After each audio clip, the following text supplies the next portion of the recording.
சகரியா புஸ்தகம் 9வது அதிகாரத்துல 12வது வசனம். நம்பிக்கையுடைய சிறைகளே, அரணுக்கு திரும்புங்கள், இரட்டிப்பான நன்மையை தருவேன், இன்றைக்கே தருவேன். அல்லேலூயா, ஸ்தோத்திரம். கர்த்தர் இரட்டிப்பான நன்மையை இன்றைக்கே கர்த்தர் தருவேன் என்று கர்த்தர் வாக்கு பண்ணுகிறார்.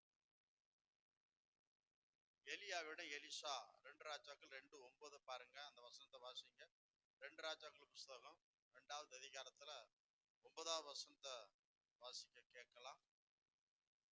2 ராஜாக்கள் அக்கறைப்பட்ட பின்பு எலியா எலிசாவை நோக்கி, நான் உன்னை விட்டு எடுத்து கொள்ளப்படும் முன்னே நான் உனக்கு செய்ய வேண்டியது என்ன கேள் என்றான். அதற்கு எலிசா, உம்மிடத்தில் உள்ள ஆவியின் வரம் எனக்கு இரட்டிப்பாய் கிடைக்கும்படி வேண்டுகிறேன் என்றான். ஆமென், அல்லேலூயா.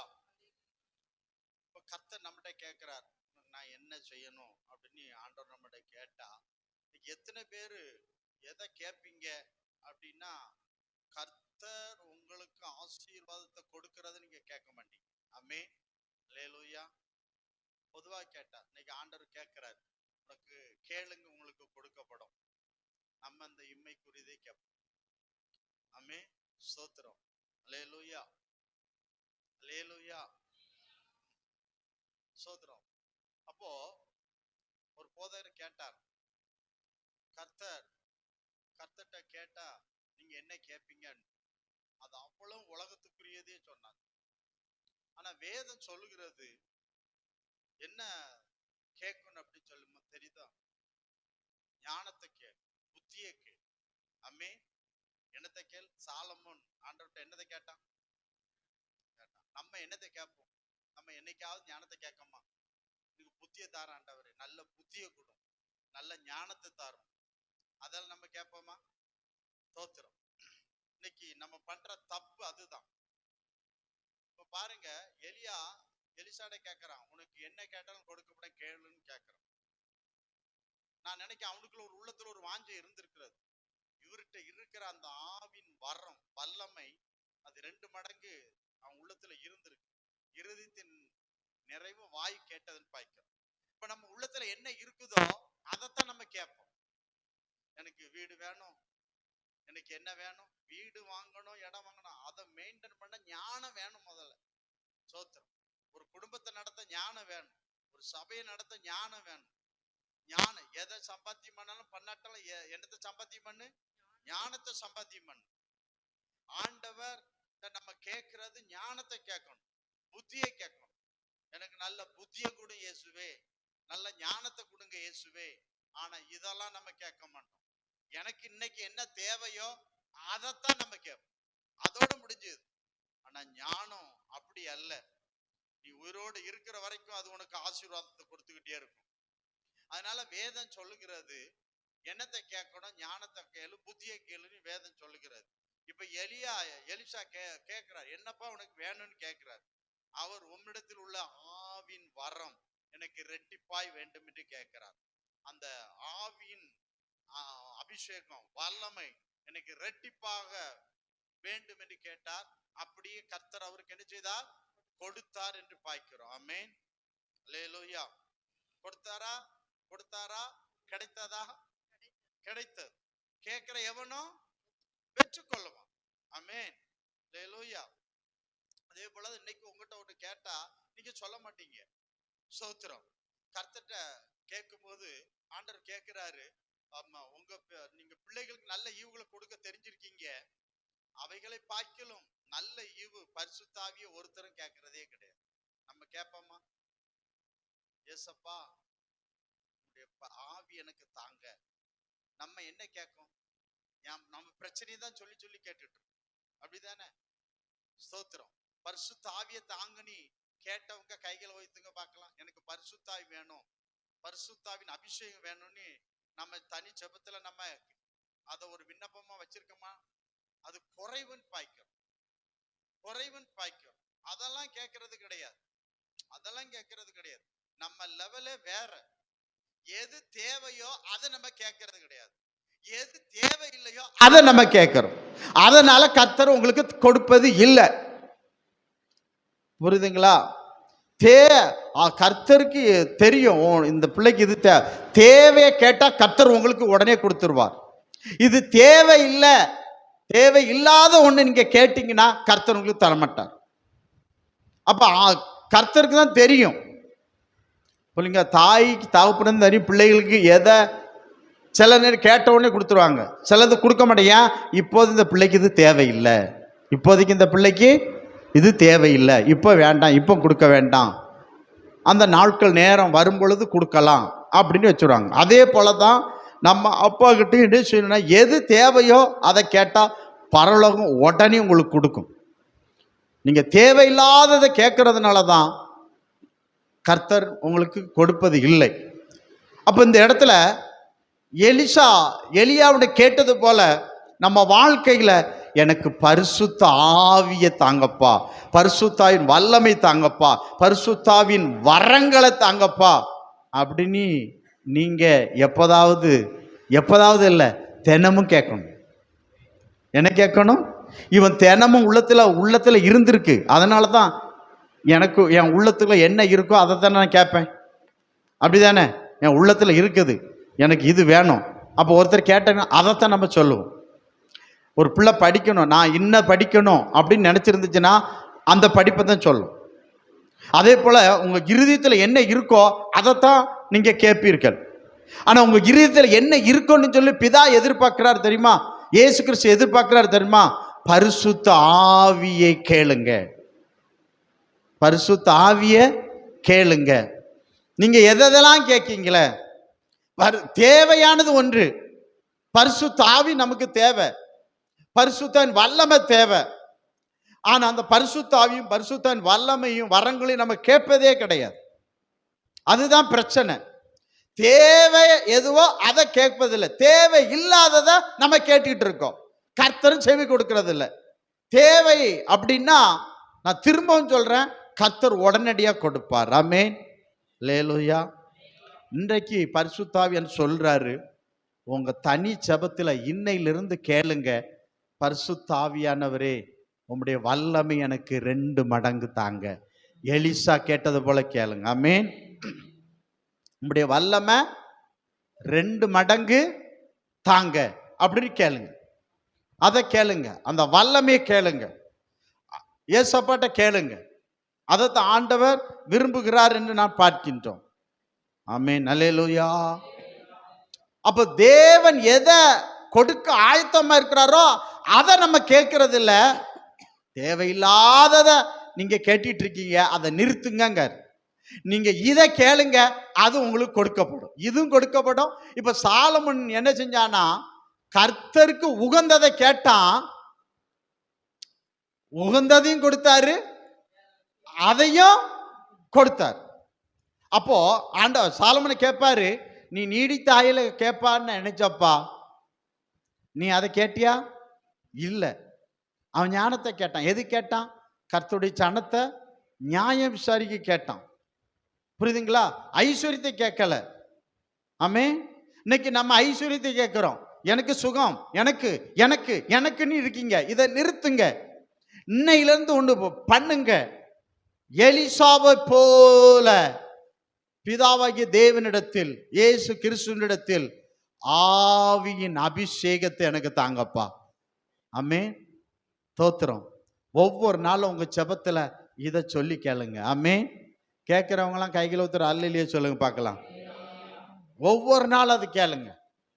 பரிசுத்த ஆவியே எனக்குள்ள வாரும், உன் வல்லமையினால் என்ன செய்யும், நிரப்போம் அப்படின்னு கேளுங்க. அவர் வருவார், பிதா நமக்கு தருவார். புரியுதுங்களா? அப்ப பாருங்க, அந்த ரெட்டிப்பான் வல்லமையை பெற்றுக்கொண்ட பிற்பாடு எலிசாவின் வாழ்க்கை மாறியது. அதே போல பரிசுத்தாவின் வருவார் என்றால் உங்க வாழ்க்கை சேஞ்ச் ஆகும், உங்க வாழ்க்கை ஆசீர்வதிக்கப்படும். உங்க வாழ்க்கையை ஆசீர்வதிக்கிற, உங்க வாழ்க்கையை மாற்றி உயர்த்துக்கிற பரிசுத்த ஆவியானவருக்கு முதலிடம் கொடுங்க. அவரை கூப்பிடுங்க, அவரையே சொல்லிக்கிட்டு இருங்க. ஆவியானவரை வாரும், ஆவியானவரை நீர் இல்லாம நான் இல்லை. ஆமே, நல்ல ஆவி எனக்கு தந்தருளும். அல்லேலூயா. சங்கீதக்காரன் அதான் சொல்றான். சங்கீதம் 143:10 வாசிங்க பார்க்கலாம்.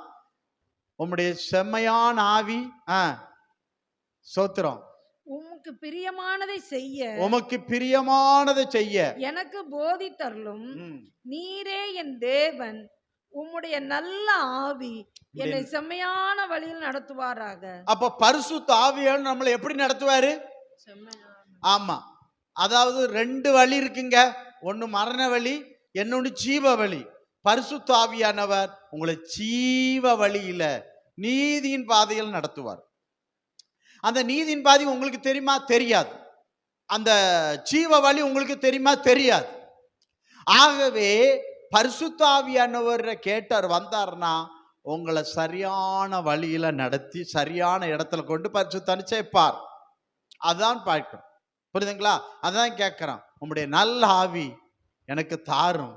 ஆமே, நீர் என்னை சரியாய் நடத்தி சரியான இடத்துல கொண்டு என்னை சேர்ப்பீர்.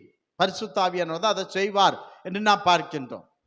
அப்ப பரிசுத்த ஆவியானவர் நமக்குள்ள வந்தா நம்மளை ஆண்டவர் என்ன செய்வார்? செவையா நடத்துவார்.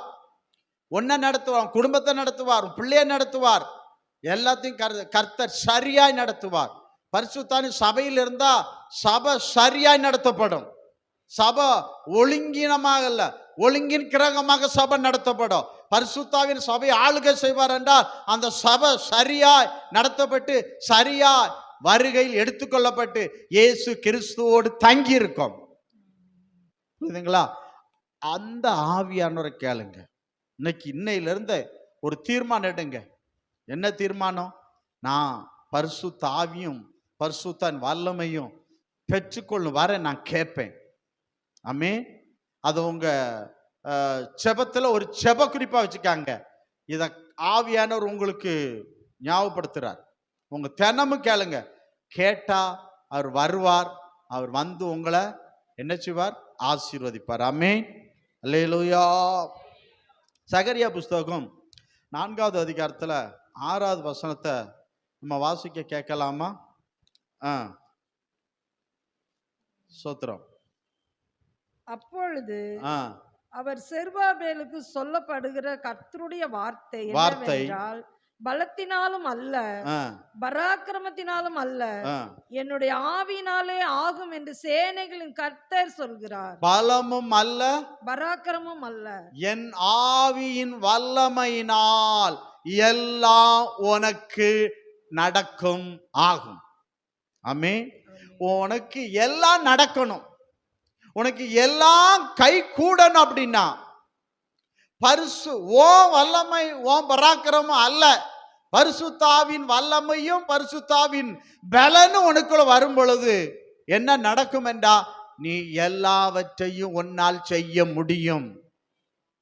என்ன பலப்படுத்துகிற கிறிஸ்துவினை எல்லாவற்றையும் செய்ய எனக்கு பலன் உண்டு. அப்ப சிலதை நம்ம விட்டுருதோம், இது வேண்டாம் விட்டுருதோம். இல்ல, பரிசுத்தாவியானவர் உனக்குள்ள இருப்பார் என்றால் அதையும் நீ செய்வா, இதையும் நீ செய்வா, எல்லாவற்றையும் செய்வ. ஆண்டவர் இயேசு கிறிஸ்து உனக்கு பலன் கொடுப்பார். உன் பலத்தால் அல்ல, உன் பலத்தால் அல்ல, உன் பலத்தால் உன் பலத்தால் மனுஷ பலத்தால் கூடாதது. ஆனா தேவ ஆவியின் பலத்தால் கூடாது. கூடாதது மனுஷனால் இது கூடாததுதான், ஆனா தேவ வல்லமையினால் இது கூடும். அதைத்தான் பரிசுத்தா நமக்கு வேணும். அப்ப பரிசுத்தா நமக்குள்ள இருந்தா இது கூடாதது, இது எனக்கு நடக்காதது, ஆனா பரிசுத்தா இருந்தா அது உனக்கு நடக்கும். அதுக்கு தான் பரிசுத்தாவிய கேளு, பெற்றுக்கொள். பரிசுத்தா உனக்குள்ள இருந்தா இது கூடாது, எது கூடாதோ அது உனக்கு கூடும், எது நடக்காதோ உனக்கு நடக்கும். அதுதான் பாய்க்கிறோம். அதனாலதான் ஓசியாவில் சொல்லப்பட்டிருக்கு பாருங்க. ஓசியா 1:7 படிச்சு பாருங்க.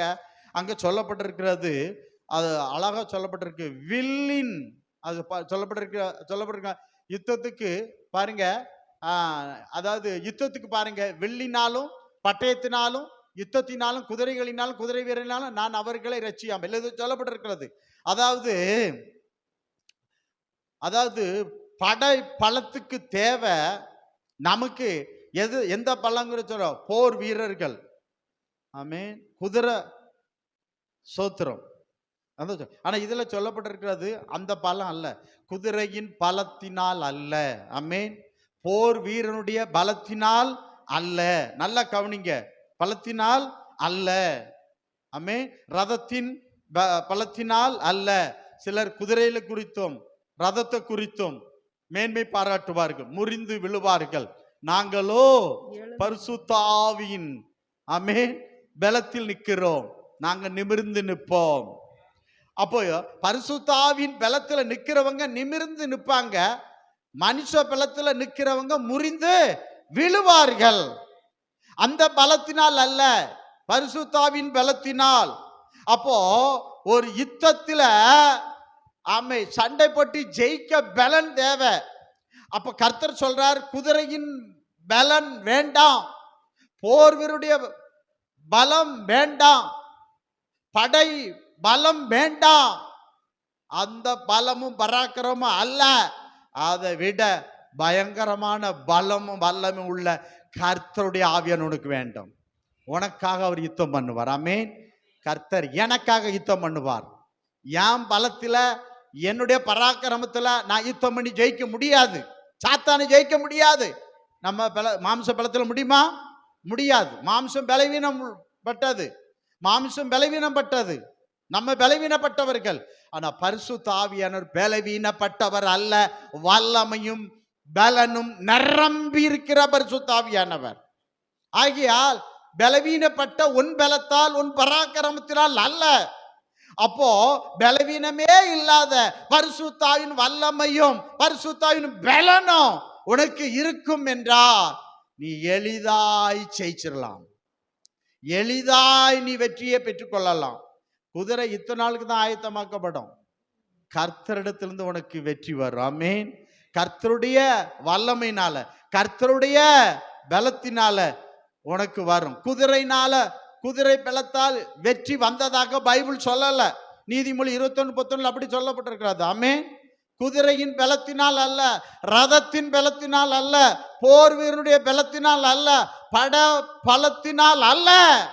ஆனா வெற்றி கர்த்தருடைய ஆவியானவருடைய பலத்தினாலே நமக்கு வெற்றி வரும். அந்த வெற்றியை தருகிற பரிசுத்த ஆவியானவரை பெற்றுக்கொள்ளுங்கள், அவரை பெற்றுக்கொள்ளுங்கள். அந்த பலத்தால், அந்த வல்லமையால் வெற்றி உங்களுக்கு சொந்தமாகும். புரியுதுங்களா? 2 ராஜாக்கள் 19வது அதிகாரத்தை எடுத்துக்காங்க. எசேக்கியா ராஜாவுக்கு விரோதமா, நல்லா கவனிங்க, எசேக்கியா ராஜாவுக்கு விரோதமா சனகரிப்பு ராஜா ஆமே வெட்டுக்கிளிகளை போல என்ன செஞ்சிட்டு இருக்கான்? கிடக்குறான். அப்படி கிடக்கான்னு பாய்க்கிறோம், திரளாய் கிடக்குறான். ஆனா எசேக்கியா ராஜா பரிசுத்த ஆவியானவர் சார்ந்து கொண்டான். ஆமென். அவன் படைப்பலத்தை சார்ந்து கொள்ளல, போர் வீரனுடைய பலத்தை சார்ந்து கொள்ளல, குதிரையின் பலத்தையும் எசேக்கியா சார்ந்து கொள்ளல. அவன் கர்த்தரையும் கர்த்தருடைய ஆவியானுடைய பலத்தையும் சார்ந்து கொண்டதினாலே 2 ராஜாக்கள் 19:35 வசனத்தை படிச்சு பாருங்க. ஒரே ஒரு தூதன் போய் 1,85,000 பேரை காலி பண்ணி போட்டான். கையில் ஒருத்தர் அல்லையே சொல்லுங்க பாருங்க. அப்போ எசேக்கியா படை பலத்தால், எசேக்கியாவின் குதிரை பலத்தால், ரதத்தின் பலத்தால் எசேக்கியா ராஜாவுக்கு வெற்றி வரல. எசேக்கியா சார்ந்திருந்த கர்த்தருடைய ஆவியானவர் மூலம் எசேக்கியா ராஜாவுக்கு வெற்றி கிடைத்தது, எளிதாய் வெற்றி கிடைத்தது. ஆமென். அல்லேலூயா. நம்ம வெற்றி பெற்றுக்கொள்றதுக்கு நம்ம கடந்து போராடுறோம், நம்ம பலத்தை அதிகமாக யூஸ் பண்றோம். உன் பலத்தை அதிகமாக யூஸ் பண்ண வேண்டாம். ஆமென். பரிசுத்தாண்ட ஒப்படைச்சிரு, எளிதாய் உனக்கு வெற்றி கிடைக்கும். ஆமென். எசேக்கியா ராஜா அப்படிதானே, அவன் யுத்தம் பண்ணல, அவன் வில்லின் அம்பு ஈட்டி அதெல்லாம் யூஸ் பண்ணவே இல்லை.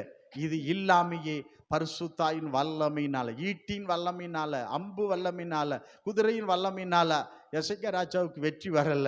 பரிசுத்தாவின் வல்லமையினாலே எசேக்கியா ராஜாவுக்கு வெற்றி கிடைச்சது என்று பார்க்கிறோமே. அல்லேலூயா. இப்போ பரிசுத்தாவியான வாழ்க்கையில வருவார் என்றால் வெற்றி உனக்கு, வெற்றி உனக்கு. ஆமென். சோத்திரம். நம்ம முயற்சி எடுக்கிறோம், மாம்ச முயற்சி அற்ப பிரயோஜனம். ஆமென். இப்போ பரிசுத்தாவின் வரும் பொழுது வெற்றி உனக்கு நிச்சயம். நியாயாதிபதி புஸ்தகம் 14வது அதிகாரத்தில் 5வது வசனம் 6வது வசனத்தை நீங்க படிச்சு பாருங்க. அதுல சொல்லப்பட்டிருக்கு பாருங்க. சிம்சோன், நல்லா கவனிங்க, கையில ஒன்றும் இல்லை, கையில் என்ன இல்லை, ஒன்றும் இல்லை. ஆனா சோத்திரம், பால சிங்கம் ஒன்று என்ன செஞ்சது, எதிர்பட்டதுன்னு பாய்க்கிறோம்.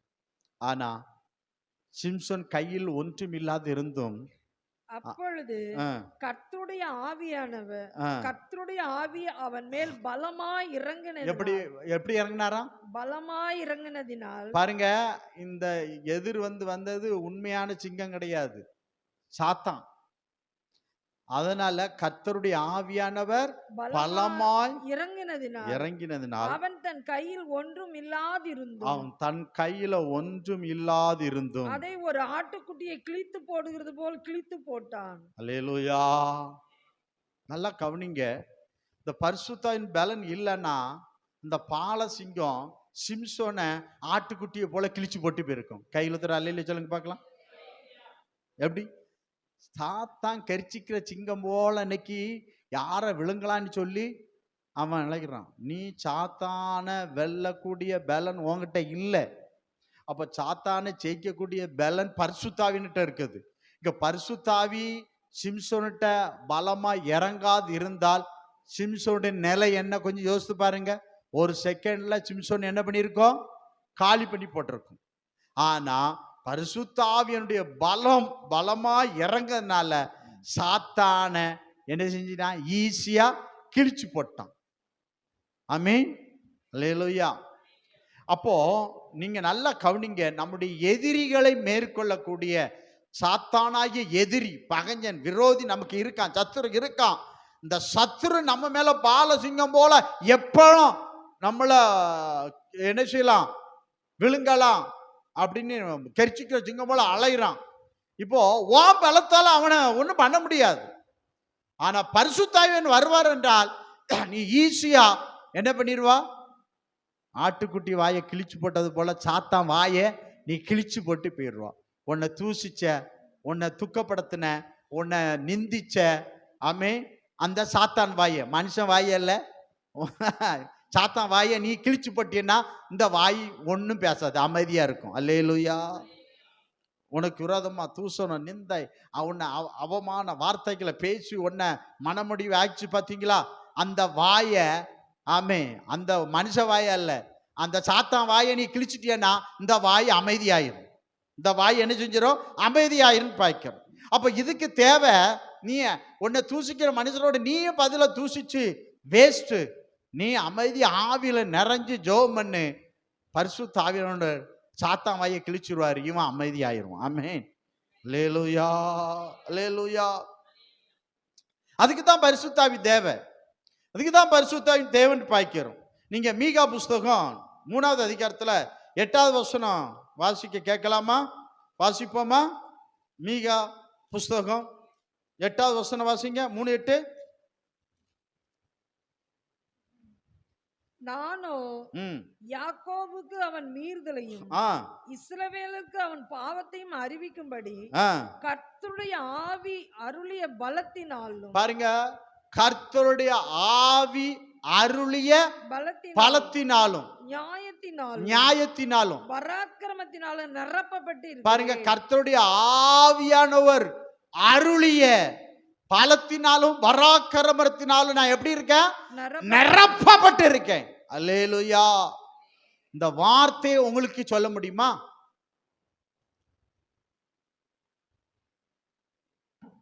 மீகா சொல்றான், நான் பரிசுத்த ஆவியானவர் தந்த பலத்தினாலும் பராக்கிரமத்தினாலும் நான் நிரப்பப்பட்டு இருக்கிறேன். இன்னைக்கு நீங்க மீகா சொல்றது போல நீங்க உங்களால சொல்ல முடியுமா? இதான் பாருங்க, மீகா அவன் ஊழியம் பரிசுத்த ஆவினால நிரப்பப்பட்ட ஊழியம் செஞ்சான். ஊழியம் என்பது பரிசுத்த ஆவியானவரை கொண்டும் பரிசுத்த ஆவி நிறைதலை கொண்டும் ஊழியம் செய்ய வேண்டும். அந்த ஊழியம் வெற்றி அடையும், ஜெயம் கொடுக்கும். பரிசுத்த ஆவியானவர் இதை மீகா செய்தார்னு பார்க்கிறோம். இதை என்ன செய்தார்? மீகா செய்தார்னு பார்க்கிறோம். இப்ப நம்ம ஒவ்வொருவரும் ஊழியம் ஏன் இன்னைக்கு நம்மளால செய்ய முடியல? சுவிசேஷம் ஏன் சொல்ல முடியல? ஆத்துமாதம் ஏன் செய்ய முடியல? பரிசுத்தாவின் வல்லமை இல்லை, பலன் இல்லை. அதனால நம்மளால சுவிசேஷம் துணிஞ்சு சொல்ல முடியல, ஆத்துமாக்களை ஆதாயம் பண்ண முடியல. ஆனா அந்த பரிசுத்தாவியான உனக்கு வருவார் என்றால் நீ சுவிசேஷத்தை தைரியமா சொல்லுவா, ஆத்துமா ஆதாயம் செய்வா. இது ஊழியம் தான். இதான ஊழியம். பாட்டு படிக்கிறதுலாம் ஊழியம் கிடையாதுங்க. உண்மையான ஊழியம் சுவிசேஷம் சொல்லி ஆத்துமா ஆதாயம் பண்றதுதான் உண்மையான ஊழியம். அந்த ஊழியம் செய்யணும்னா மீகாவை போல கர்த்தர் அருளுகிற, கர்த்தர் தருகிற, கர்த்தர் பொழிகிற அந்த ஆவியின் வல்லமை நமக்கு தேவை. ஆமென். அல்லேலூயா, அல்லேலூயா, ஸ்தோத்திரம். எத்தனை பேருக்கு பரிசுத்த ஆவியின் வல்லமை தேவை? எல்லாமே உங்க அல்லலியே பார்த்தாலே ரொம்ப குறைவா தான் இருக்குது. ஸ்தோத்திரம். அதனாலதான் ஆண்டவர் என்ன பேச வைக்கிறாருன்னு நினைக்கிறேன். நீங்க பாருங்க, கர்த்தருக்கு ஸ்தோத்திரம். மீகாவை போல நம்ம எந்த வேலை செஞ்சாலும் பரிசுத்த ஆவியானவரோடு செஞ்சா உங்க வேலைகள்லாம் லகுவா இருக்குங்க, லகுவா இருக்கும். இல்லைன்னா கஷ்டமா இருக்கும். கர்த்தருடைய நாமத்துக்கு ஸ்தோத்திரம். இப்ப இயேசு கிறிஸ்துவ நான் எடுத்துக்கொள்ளுங்க. லூக்கா சுவிசேஷம் பாருங்க. லூக்கா சுவிசேஷம் 1வது அதிகாரத்துல 35வது வசனத்தை படிச்சா இயேசு கிறிஸ்து உன்னதமானுடைய பலம், அவருடைய உன்னதமான பரிசுத்தனுடைய பலத்தினாலே அவர் உருவாக்கப்பட்டார். உன்னதமானுடைய பலத்தினாலே, வல்லமினாலே இயேசு கிறிஸ்து உருவாக்கப்பட்டார். ஆமென். அல்லேலூயா, அல்லேலூயா, ஸ்தோத்திரம். யோவான் சுவிசேஷம் 3:34. யோவான் சுவிசேஷம் 3:34. பிதாவாகிய தேவன் அவரை பரிசுத்த ஆவியினால அளவில்லாமல் நிரப்பியிருந்தார். ஆமென். பரிசுத்த ஆவியானவர் இயேசுவை அளவில்லா பரிசுத்த ஆவியினால உருவாக்கப்பட்டிருந்தார். நம்ம ஒன்றும் பரிசுத்த ஆவியில உருவாக்கப்படலை, புரியுதுங்களா? ஆனா இயேசு கிறிஸ்து பரிசுத்த ஆவியிலே உருவாக்கப்பட்டவர். பரிசுத்த ஆவின் பலத்தினாலே அவர் உருவாக்கப்பட்டார் என்று பார்க்கிறோம். பிதாவாகிய தேவன் தேவ குமாரனை பரிசுத்த ஆவியை அளவில்லாமல் அவர் கொடுத்தார். அளவில்லாமல் நிரம்பி வழிந்தது என்று பார்க்கிறோம். அப்போ இயேசு கிறிஸ்து பரிசுத்த ஆவியில நிரம்பி இருந்தார். அப்போ இயேசு கிறிஸ்து பரிசுத்த ஆவியில நிரம்பி இருந்தார். நம்ம நிரம்பி இருக்க வேண்டாமா? அதை நம்ம கவனத்தில் எடுத்துக்கொள்ள வேண்டும். நீங்க நல்லா கவனிங்க. ஏன் அவர் பரிசுத்த ஆவியில நிரப்பப்பட்டார் என்பதுக்கு பதில் இருக்கிறது. லூக்கா சுவிசேஷம் 4வது அதிகாரத்துல 1வது வசனத்தை நம்ம வாசிக்கலாமா? லூக்கா சுவிசேஷம் இயேசு பரிசுத்த ஆவியினாலே நிறைந்தவராய் யோர்தானை விட்டு திரும்பி ஆவியானவராலே வனாந்தரத்துக்கு கொண்டு போ. முதல்ல இயேசு கிறிஸ்து பரிசுத்த ஆவியினாலே நிரப்பப்பட்டார். நல்லா கவனிங்க. அது வசனம் அப்படியே இருக்கட்டும். இயேசு கிறிஸ்து நல்லா கவனிங்க. இந்த இடத்துல பரிசுத்த ஆவியினால நிரப்பப்பட்டார். இவர் போற இடம் பயங்கரமான இடம். நல்லா கவனத்தில் எடுத்துக்காங்க, தூங்காதீங்க யாரும். பரிசுத்த ஆவியில நிரப்பப்பட்ட உடனே அவர் எங்க போறாராம் தெரியுமா? ஆவியானவர் எங்க கொண்டு போறாரு? வனாந்தரத்துக்கு கொண்டு போட்டார். எங்க கொண்டு போனாரு? வனாந்தரத்துல யார் இருப்பா? வாசிங்க. கொண்டு போகப்பட்டு 40 நாள் பிசாசினால் சோதிக்கப்பட்டார். இல்லைங்க, வனாந்தரத்துல சும்மா போகல. வனாந்தரத்துல யார் இருக்கா?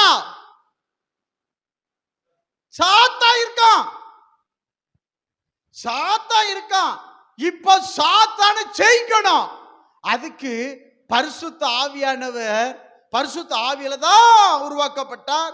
பரிசுத்த ஆவியில அவர் நிரப்பப்பட்டிருந்தார். இப்போ 4:1 அவர் நிரப்பப்பட்டார். நிரம்பி வழியுது. நிரம்பி வழிஞ்சதுக்கு அப்புறம் தான் எங்க யாரை சந்திக்க போறாரு?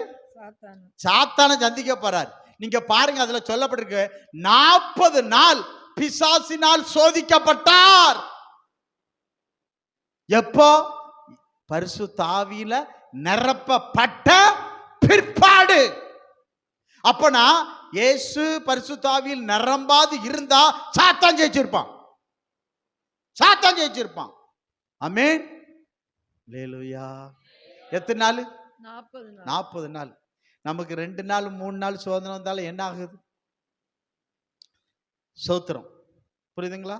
இப்ப 40 நாள் வனாந்தரத்தில் இருக்காரு. சீஷர்கள் அதை மோசே 40 நாள் எங்க இருந்தாரு? மலையில இருந்தாரு. இங்க இருக்க ஜனங்களா மோசைக்கு ஆள் ஆட்டியா, எங்க ஆள் போயிட்டான், அவன் ஒரு ராஜ்யத்தை கட்ட ஆரம்பிச்சுட்டான். ஆனா இங்க சீஷர்கள் அமைதியா தான் இருந்தாங்க. ஆனா அப்ப நம்ம வாழ்க்கையில சாத்தானை ஜெயிக்கணும் அப்படின்னா நீ பரிசுத்த ஆவியினால நிரப்பப்பட வேண்டும். ஆமென். உன் எதிரி சாத்தான், அவன் உன்னை சோதிப்பான். ஆமென். அல்லேலூயா. சோதனைக்காரன் அவன் எத்தனை நாள் சோதிச்சான்னு சொல்லப்பட்டிருக்கிறது? சொல்லுங்க. 40 நாள். நம்ம 2 நாள் 3 நாள் 10 நாள் சோதனை வந்தாலும் என்ன செய்யுது? இந்த சோதனை என்னைக்கு தொலையுமோ, ஆமென், இந்த தொல்லை என்னைக்கு போகுமோ அப்படின்னு நினைக்கிறோம். இயேசு கிறிஸ்துவை 40 நாள் சாத்தான் சோதிச்சான். ஆனா பைபிள் சொல்லுது, வெளிப்படுத்தல் 2:10 சொல்லுது, 10 நாள் சாத்தான் உங்களை நினைச்சுவான், சோதிப்பான். நீ உண்மையா இருந்தீங்கன்னா உனக்கு கர்த்தர் அழியாத என்ன கிரீடம் தருவார்? ஜீவ கிரீடம் தருவார். ஆமென். அப்படி சொல்லப்பட்டிருக்கிறதா? வெளிப்படுத்தல் 2:10 போடுங்க. நீ படப்போகிற பாடுகளை குறித்து எவ்வளவும் பயப்படாதே. இதோ நீங்கள் சோதிக்கப்படும் பொருட்டாக பிசாசானவன் உங்களில் சிலரை காவலில் போடுவான். 10 நாள் உபத்திரவப்படுவீர்கள்.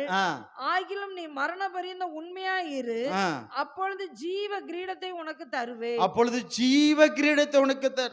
ஆமென். அல்லேலூயா. ஜீவ கிரீடம் அவ்வளவு ஈஸியா உனக்கு கிடைக்காது. நம்ம நினைக்கீங்களா? அல்லேலூயா. இந்த உலகத்துல அநேக கிரீடங்களை வச்சிருக்கிறாங்க. சும்மா எல்லாத்துக்கும் கிடைக்குமா? நிறைய கிரீடங்கள் இருக்குல்லங்க. ஆமென். பாரத ரத்னாங்க, நோபல் பரிசு, அதெல்லாம் ஒரு தானே, அது எல்லாத்துக்கும் கிடைக்குதா? ஆனா இங்கேயோ எல்லாத்துக்கும் அல்ல, சோதனையை ஜெயிச்சிருக்கணும். ஆமென். எதை ஜெயிச்சிருக்கணும்? சோதனை ஜெயிச்சவங்களுக்கு அழியாத கிரீடத்தை கர்த்தர் தாரார். யார் வர்ற சோதனை? சாத்தான் மூலம் வர்ற சோதனை நம்ம ஜெயிக்கணும். சாத்தான் வர்ற சோதனையை ஜெயிக்க உனக்கு என்ன தேவை தெரியுமா? உன் பலத்தினால் அல்ல, பரிசுத்தாவின் பலம் இருந்தா தான் நீ சாத்தானை ஜெயிப்பா. இல்ல இயேசுவை மறுதலிச்சிட்டு சாத்தான் கூட சேர்ந்து விடுவா. யாரு கூட சேர்ந்து விடுவா? சாத்தானுக்கு ஆளா போயிடுவா. அவன் கொடுக்கிற தொல்லை தாங்க முடியாம. ஆமென். அல்லேலூயா. அல்லேலூயா. சோத்திரம். ஆமென். சத்துரு சோதித்திட தேவ உத்தரவுடன் வருவான். யார?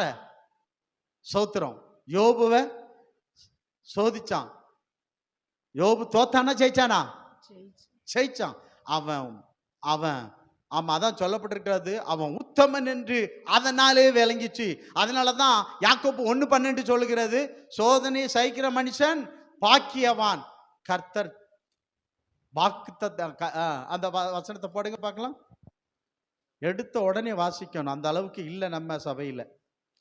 ஒரு யாக்கோபு 1:12, சோதனையை சகிக்கிற மனுஷன் பாக்கியவான், அவன் உத்தமன் என்று விளங்கின பின்பு. பாருங்க யாரு?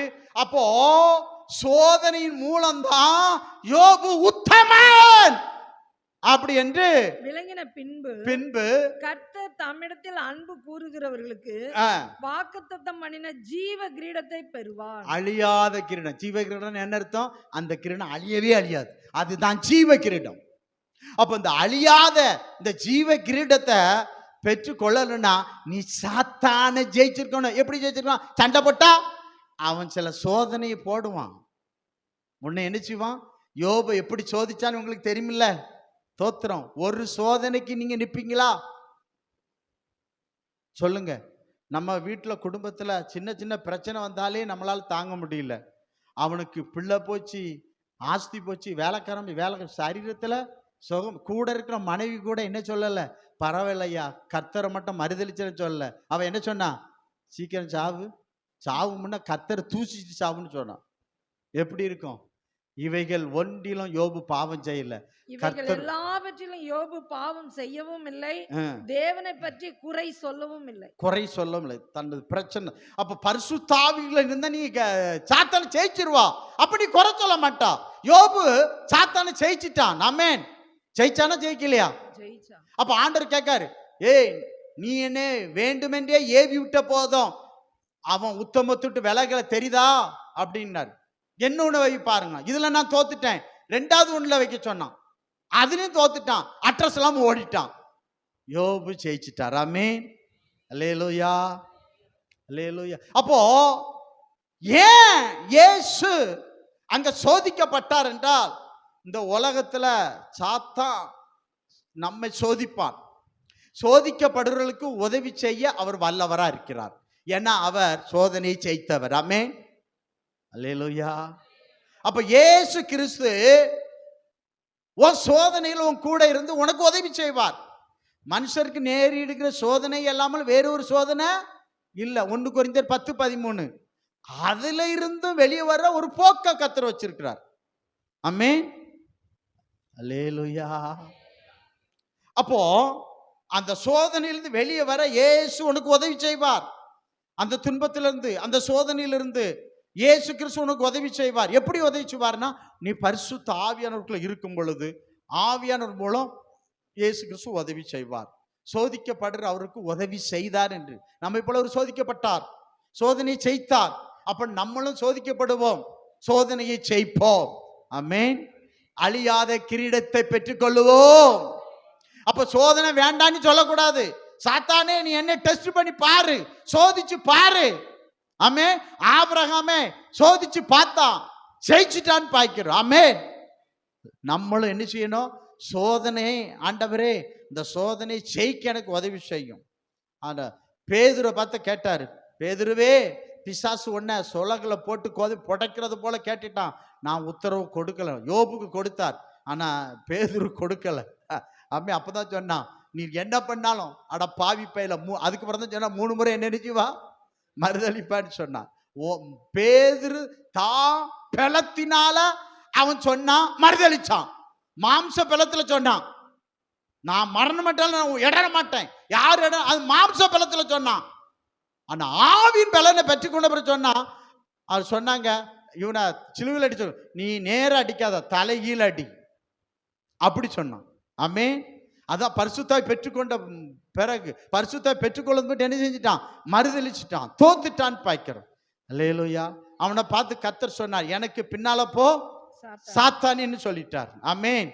அல்லேலூயா. அப்ப சோதனை வரும், நஷ்டங்கள் மூலம், ஏதோ கஷ்டங்கள் மூலம் நமக்கு சோதனை வரும். ஆனா இயேசு 40 நாள் சோதிக்கப்பட்டார். ஆனா அந்த சோதனையில் அவர் என்னது சோதிக்கப்பட்டார்னு சொல்லி அந்த 4வது அதிகாரத்துல நிறைய நீர்க்குதியும் மலையில மேல கொண்ட உலகம் எல்லாம் அங்க நடக்குது. இது எத்தனை நாள் நடக்குது? 40 நாள் நடக்குது. ஆனா நம்ம ஒரு செகண்ட்ல வாசித்துறோம். 40 நாள் நடந்த சம்பவத்தை ஒரே செகண்ட்ல வாசித்து முடிச்சிருந்தோம். ஆமென். அல்லேலூயா. சரி, லூக்கா சுவிசேஷம் 4வது அதிகாரத்துல 13வது வசனம், பிசாசானவன் சோதனை எல்லாம் முடித்த பின்பு சில காலம் அவரை விட்டு விலகி போனான். பாருங்க, அப்ப பாருங்க 40 நாள் சோதிச்சுட்டான், தோத்துட்டான். தோத்துட்டு நினைச்சுன்னா அவரை விட்டு, எப்பா இனி உன்கிட்ட என் வேலை என்ன செய்யாது, செல்லுபடி ஆகாது. அதான் வெளிப்படுத்தல் 2:10 சொல்ல 10 நாள் தான் அவனை சோதிப்பான். அது வர கொஞ்ச காலப்பாடு, இனி வரும் மகிமைக்கு ஒப்பிடத்தக்கது அல்ல. கொஞ்ச காலப்பாடு, கொஞ்ச கால லேசான உபத்திரவம், அதிகமான கனமகிமை. கர்த்தருக்காக, கர்த்தருடைய பணிக்காக, கர்த்தருடைய நாமத்துக்காக சகித்துக்கொள். ஆமென். பொறுத்துக்கொள். கர்த்தர் அதை பார்க்கிறார். என் நாமத்துக்காக, என்னுடைய ஊழியத்துக்காக நீ படுகிற பாடுகளை கர்த்தர் பார்ப்பார். ஆமென். தோத்திரம். உனக்காக அல்ல, கர்த்தருக்காக படுகிற பாடு, கர்த்தருடைய நாமத்துக்காக, கர்த்தருடைய ஊழியத்துக்காக படுகிற பாட கர்த்தர் பார்ப்பார். சாத்தான் பண்ணுகிற காரியத்தை கர்த்தர் பார்ப்பார். ஜெயத்தை உனக்கு கொடுப்பார். ஆமென். அப்ப சோதனையே அவனால அதுக்கு மேல அந்த 13 பாருங்க, பிசாசானவன் சோதனையெல்லாம் முடித்து. அப்போ என்ன சோதனை உண்டோ அத்தனை பண்ணி பார்த்தான், ஒன்னும் வேலைக்கு ஆகல. கடைசியில் என்ன போயிட்டான்? ஓடிட்டான். சாத்தான் என்ன செஞ்சிட்டான்? ஓடிட்டான். பிசாசுக்கு என்ன செய்யுங்க? அப்போது உங்களை விட்டு என்ன செஞ்சிருவான்? ஒண்ணு முடியாது சாத்தான். அப்பால இப்போ சாத்தான்னு சொன்னா என்ன செய்வான்? ஐயோ எனக்கு அப்படி ஆயிட்டு இப்படி ஆயிட்டு. தைரியமா இருக்கணும். ஆமே. சாத்தான் பார்த்துட்டு என்ன செஞ்சிருவான்? ஓடி போயிடுவான். ஆமே.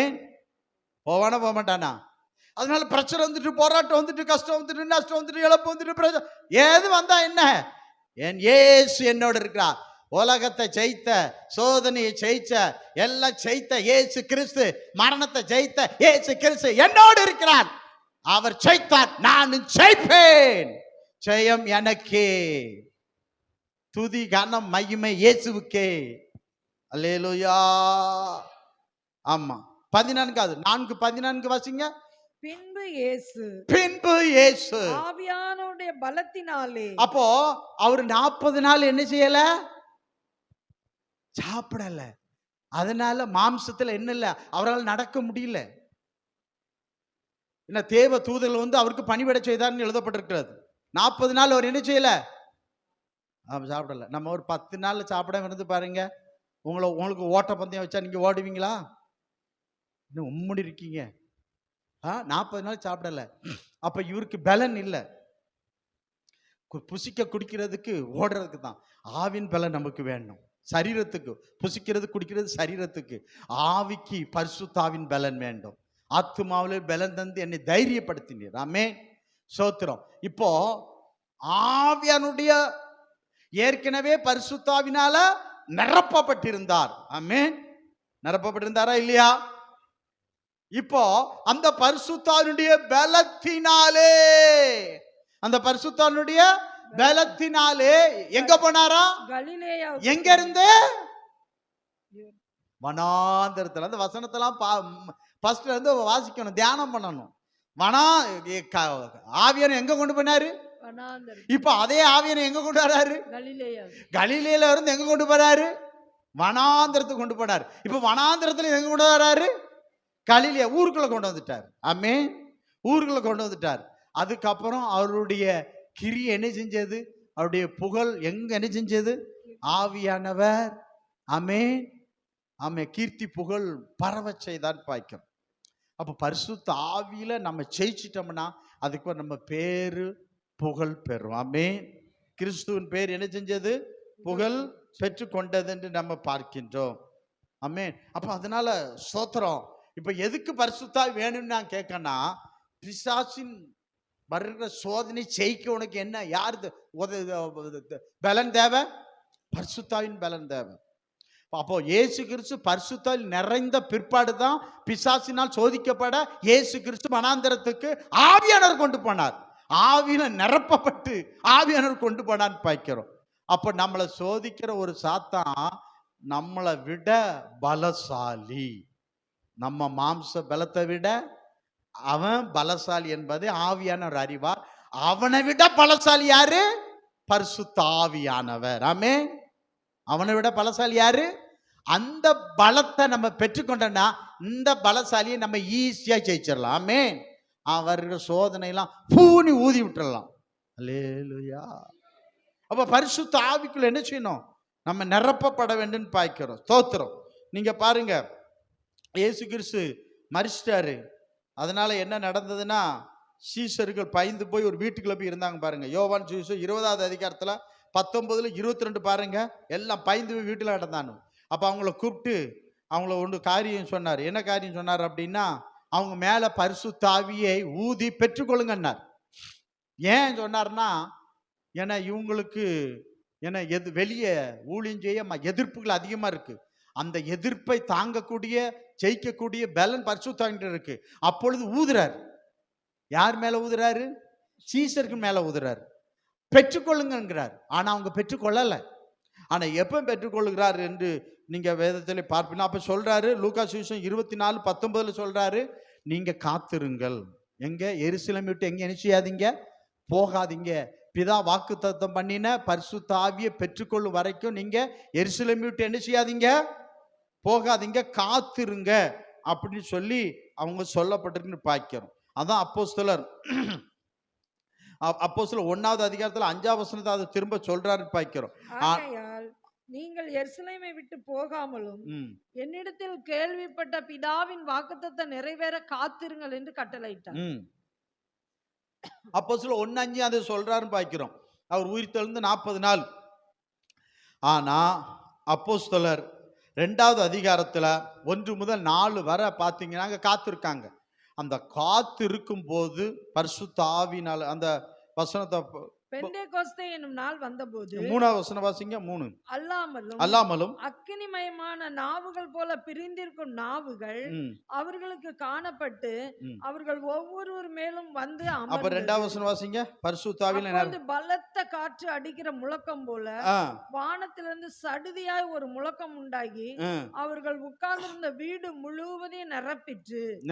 அல்லாமலும் அக்கினிமயமான நாவுகள் போல பிரிந்திருக்கும் நாவுகள் அவர்களுக்கு காணப்பட்டு அவர்கள் ஒவ்வொரு மேலும் வந்து அமர்ந்தது. அவர்கள் எல்லோரும் பரிசுத்த ஆவினாலே நிரப்பப்பட்டு அவர்கள் எல்லோரும் பரிசுத்த ஆவியினால் அந்த வீடு முழுவதும் என்னதுல நிரப்பப்பட்டுச்சு? அந்த வீட்டுக்குள்ள எத்தனை பேர் இருக்காங்கம்மா? 120 பேர் இருக்காங்க. அந்த வீடு முழுவதும் பரிசுத்த ஆவியால் நிரப்பப்படுகிறது. அந்த வீட்டுக்குள்ள இருக்கிற 120 பரிசுத்த ஆவியானவர்களால் நிரப்பப்பட்டு, அப்ப பாருங்க, நிரப்பப்பட்டு, அதாவது கர்த்தருக்கு காத்திருக்கிறவர் புது பலன் அடைந்து கழுகுகளை போல செட்டைகளை அடித்து என்ன செய்வார்கள்? எழும்புவார்கள். இப்ப இவங்க பலன் இல்லாம இருக்கு, எழும்ப பலன் இல்லை, ஓட பலன் இல்லை. இப்ப பரிசுத்தாய் வந்த உடனே பேதுரு என்ன செய்றான்? செட்டைகளை அடிச்சு என்ன செய்றான்? இருந்தவன் எழும்புறான். பேதுரு எழும்புறானா இல்லையா? எழும்புறான், செட்டைகளை அடிக்கிறான், பறக்கிறான். அப்ப பிரசங்கம் பண்றான்னு பாய்க்கிறோம். பரிசுத்த ஆவியில நிரம்பி என்ன செய்றான்? பிரசங்கம் பண்றான். எத்தனை ஆயிரம் பேர் ரட்சிக்கப்பட்டாங்க? 3000 பேர் ரட்சிக்கப்பட்டாங்க. அப்போ பிரசங்கிக்கிற நானும் பரிசுத்த ஆவியில நிரம்பி நான் பிரசங்கம் பண்ணணும். அப்ப ரட்சிக்கப்படணும்னா பரிசுத்த ஆவியில நிரம்பி நீ ஆசீர்வாதமா இருப்பா. அப்படி அவன் சொன்னா இருதயத்தில் குத்தப்பட்டவர்களாய் ரட்சிப்பு அங்க வந்து பாய்க்கும். அப்போ பரிசுத்த ஆவியில நிரம்பி அவன் பிரசங்கம் பண்ணும் பொழுது அவர் இருதயத்தில் நாங்க என்ன செய்ய வேண்டும்? நீங்கள் பாவ மன்னிப்புக்கென்று மனம் திரும்பி ஞானசானம் பெற்று கோணலான உங்க வழியெல்லாம் விட்டு என்ன செய்யுங்க? ஞானசானம் பெற்றுக்காங்க அப்படின்னு அவன் புத்திமதியில சொன்னான்னு பாய்க்கிறோம். ஞானசானம் எடுத்தவரும் மொத்தம் 3000 பேர் என்று எழுதப்பட்டிருக்கு. 3000 பேர் சபையில் சேர்க்கப்பட்டான்னு பாய்க்கிறோம். அப்போ அந்த பிரசங்கம் பாருங்க, அப்போ ஸ்தோத்திரம் 3000 பேர் ரட்சிக்கப்படக்கூடிய வல்லமை அங்க ஊற்றப்பட்டன்னு பாய்க்கிறோம். இப்போ பரிசுத்த ஆவி வந்த பிற்பாடுதான் இவங்க ஒரு ரூமுக்குள்ள அடைஞ்சு கிடந்தாங்க. அதுக்கு பிறகுதான் வெளியே வராங்கன்னு பாய்க்கிறோம். அதுக்கு பிறகுதான் என்ன செய்றாங்க? வெளியே வராங்கன்னு பாய்க்கிறோம். அப்போஸ்தலர் 13:52 பாருங்க.